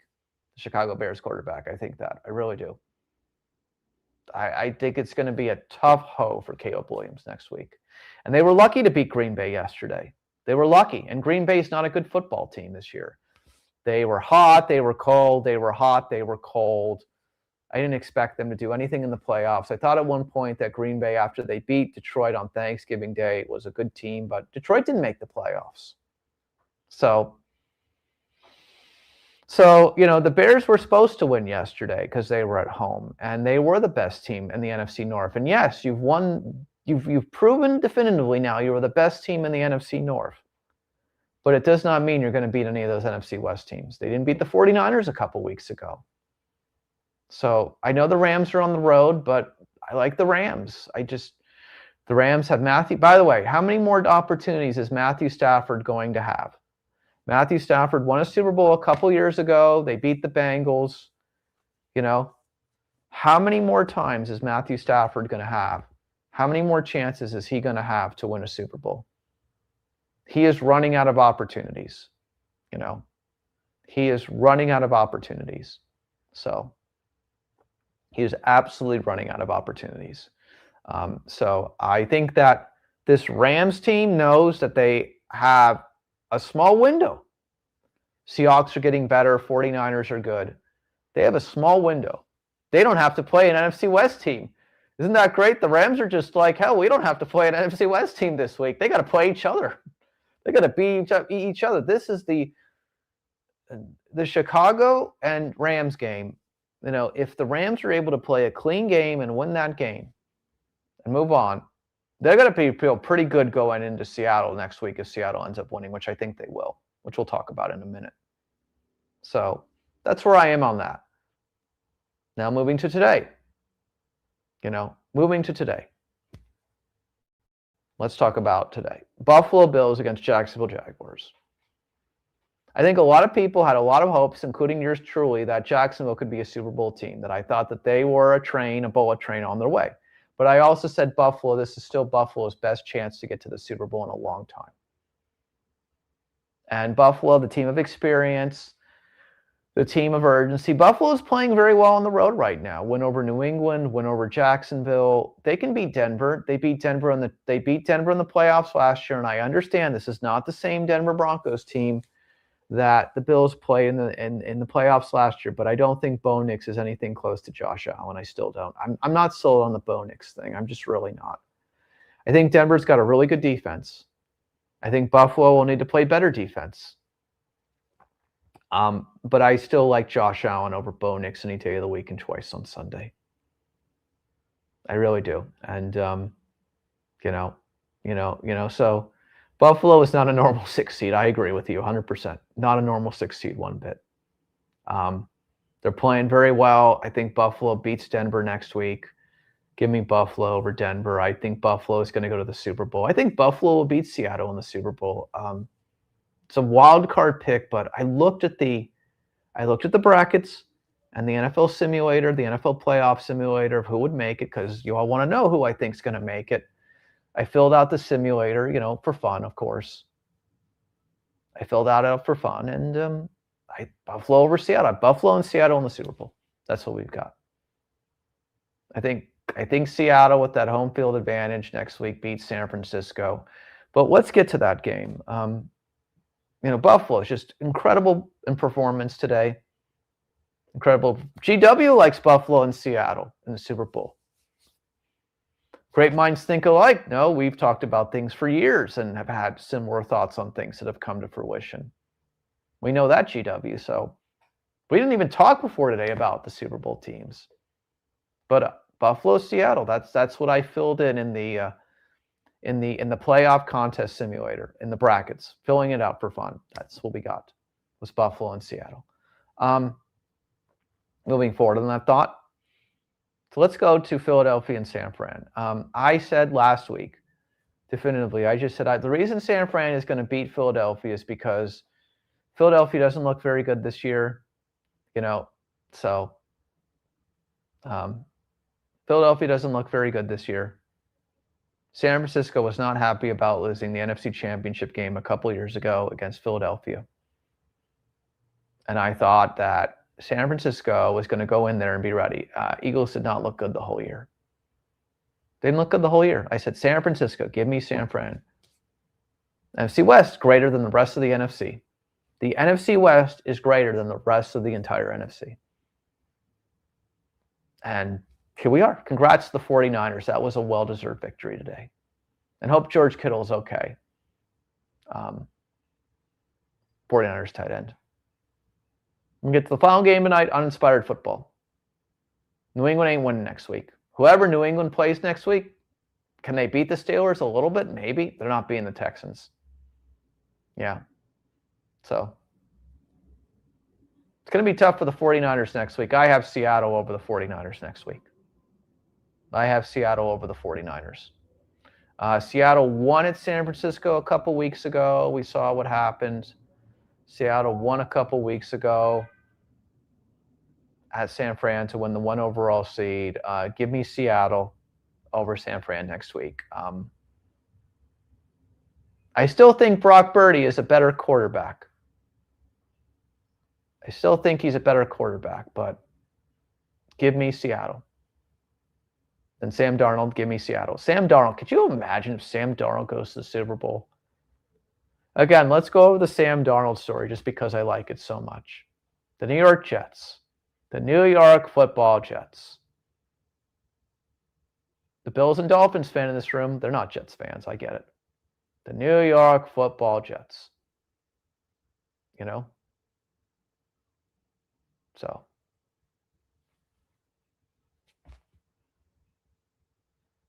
They lose their quarterback to the Seahawks. Two quarterbacks to the Seahawks. And both of them go there and they blow up their numbers and have good playoff runs. How is that even possible that you screw that up? But they did. The Jets have screwed up a lot of quarterbacks. So not happening. Not happening one bit. But Jets got to work on that, man. You just Aaron Rodgers too. Geno Smith, Sam Darnold, Aaron Rodgers.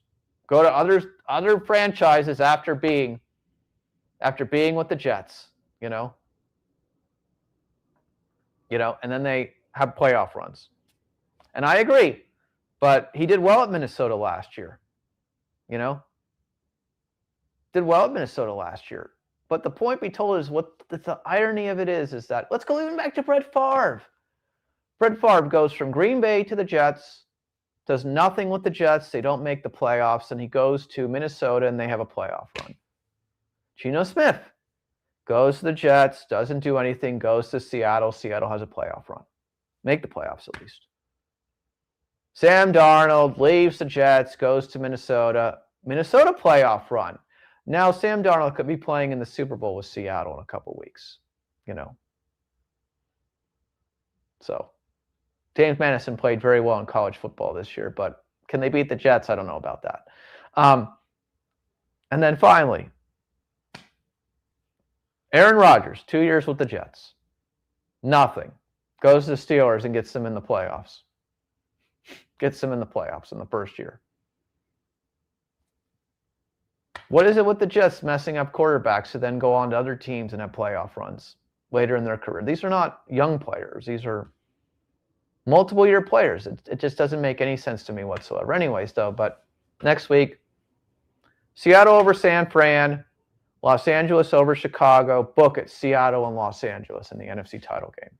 By the way, how it should be. The NFC West should be in that title game fully because it's the best division in the NFC.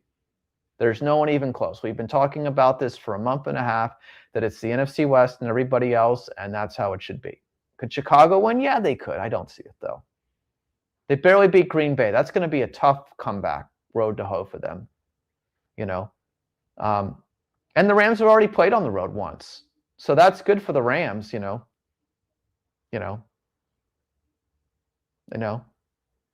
So there you go. And Rodgers also, you know, literally got an injury prone, was pretty much injury prone all the way with the Jets. I agree. But look, he's having success with the Steelers. Christian XC1 review covering Las Vegas and the world. We're in our NFL post-game review show for the week here, right after the Chargers just lost to the Patriots 16-3. So, all right, let's talk now. Again, Bills-Broncos next week. I think the Bills over the Broncos because, again, I like Allen over Nix. That's it. I got no other thoughts. I think Nix is going to be in the biggest playoff game of his life. I don't think he's going to be ready for it. The Jaguars went into Denver earlier this year and won. The Bills just beat the Jaguars today. Bills are ready for a playoff run. Again, I think Bills are on the way to the Super Bowl potentially. It's going to be a close game, but I still think give me Buffalo over Denver next week. I'm sorry, I don't trust that Denver Broncos team. They didn't play very well, by the way.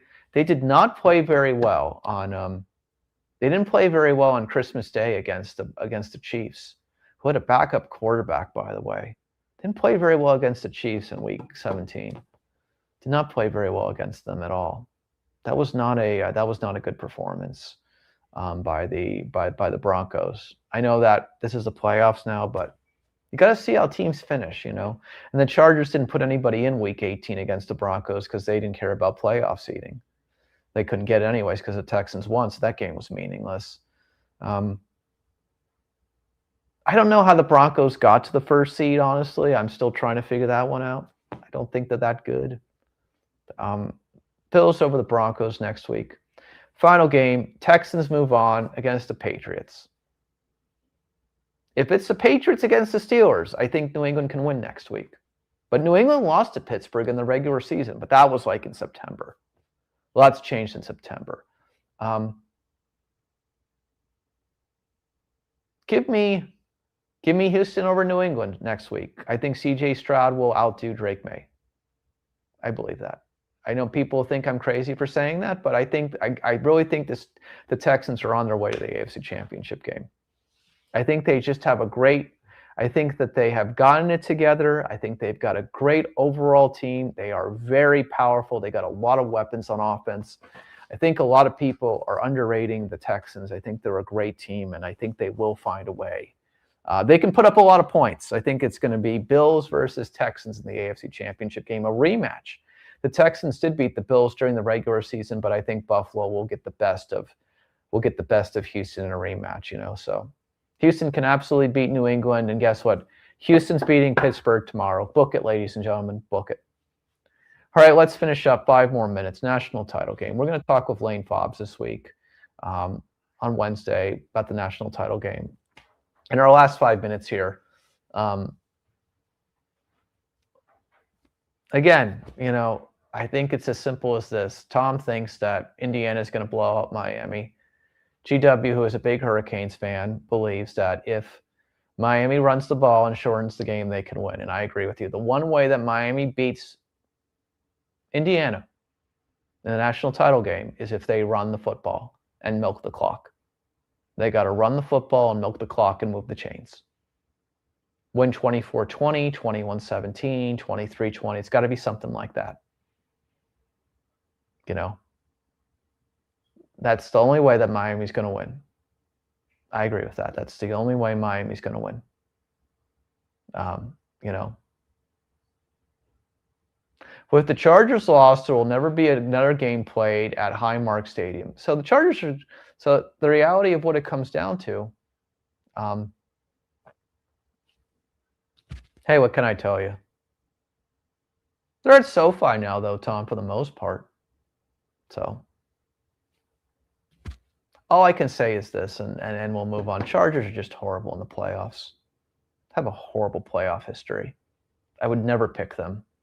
Until the Chargers organization shows me a run in the playoffs and they're at home in the AFC Championship game, then I'll start believing in the Chargers going to the Super Bowl. Until the Chargers are hosting a home playoff game in the AFC Championship round, I do not believe in the Chargers. I think they're a good team. I think they're a fun team. I think they're a competitive team. I think they're one of the best teams in the AFC overall, but they are not a long-running playoff team. They are not the Buffalo Bills of recent years, you know. Yeah, the reality of what it comes down to is that there's just. I remember that game. That was in San Diego, you know. So yeah. Buffalo will never play another home game. Sorry, I'm confusing myself. Thank you, Tom. Thank you for correcting me. Bills got a new stadium coming, so they can't have a home playoff game. So it's what it is. They'll play at Houston. It is what it is. If they get there. But let's finish on the national title again. Miami runs the football and milks the clock. The more Mendoza's on the field, it's going to be bad for the Miami Hurricanes defense, I tell you. It's going to be bad for that Miami Hurricanes. How do you prepare for that? How do you prepare for that buzzsaw? I mean, to me, this is almost, in my opinion, let's go back. This is almost like Nebraska Cornhuskers 1990s football. That Nebraska Cornhuskers football team in 1995, I don't know if anybody remembers, they beat Miami, I believe, the year before in the national title game. This Indiana Hoosiers football team reminds me of that 1995 or 95 season Nebraska Cornhuskers football team, who won the 95 championship.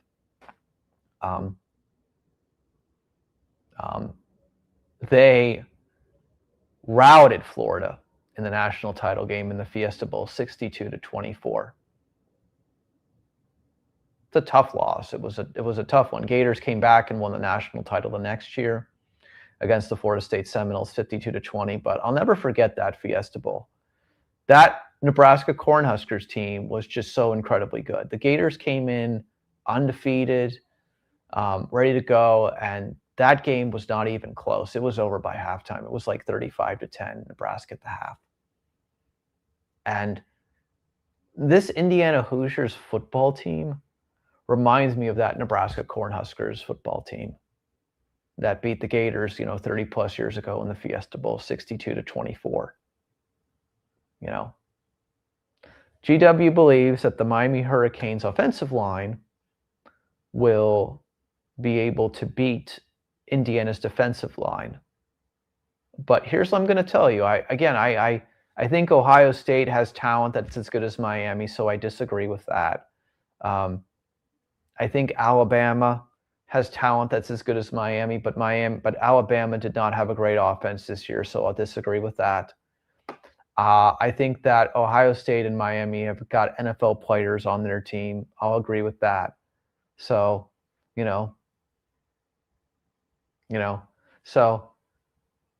but the thing of what it comes down to is that, again, Indiana did have a close game against Ohio State in the Big Ten championship game, 13-10. So they know what it's like to win a close game too. But for the life of me, I just tell you, the way they just manhandled Oregon, I mean, that was just an incredible performance. To me, it reminded me again of the Tostitos Fiesta Bowl in 95 when Florida lost to Nebraska 62-24. I mean, could Miami be running into a buzzsaw like that? I mean, it's possible, I guess. We'll see. But if Miami gets manhandled against Indiana, it's the greatest football story in a long time. It's a movie. It's got to be a Hollywood movie. I mean, it's Rudy-esque. Rudy-esque. Rudy, the famous, walk-on Notre Dame player who wanted to play for the Notre Dame Fighting Irish. Great movie. But the Indiana Hoosiers, if they win, it's Rudy-esque. It really is. It's unbelievable. It's unbelievable.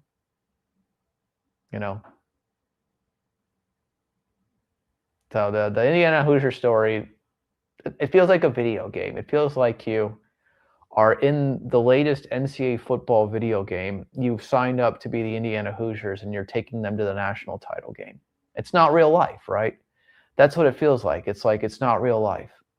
It's not real life. Indiana's in the Big Ten with all these great teams, Ohio State and Michigan and Wisconsin and USC now, because USC's in the Big Ten and Penn State, and you're thinking to yourself, Penn State was this team with this great talent this year, and they win 6 games, and Indiana, so the reality of what it comes down to is, how can you not root for your team, obviously? But the point is that it's just like, God, I mean, it's the random variable we talk about in life, right? It's the random variable, the absolute random variable. So I got to tell you, it's the random variable, so it's the random variable of everything in life, that Indiana is playing for the national title. I think everybody who's not a Miami Hurricanes football fan will be rooting for Indiana. I really believe that, except for maybe Purdue fans or Notre Dame fans, maybe. I think the world will be rooting for Indiana. I think the world will be rooting for Indiana, because it's just one of these unexpected things, and there's no denying that. I'm going to look at one thing here quickly before we wrap up. Christian NXT wanted to be covering Las Vegas and the world. Again, whether you're watching this in the live or the post show or the real time or the recorded, thank you so much for joining us today. We'll be back next week. Tom, are you going to be around for Buffalo and Denver next week? You're going to be around for Buffalo and Denver next week? So, sorry, I'm just trying to do one thing here quickly.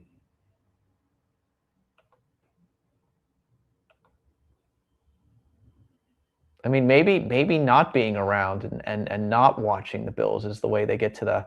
Maybe you shouldn't watch the game next week. You didn't watch the game today. Maybe you shouldn't watch the game next week. Maybe Buffalo will keep winning because you're not watching. Think about that. That's so funny. Maybe Buffalo will win because you're not watching. So maybe let's just look at one thing here quickly.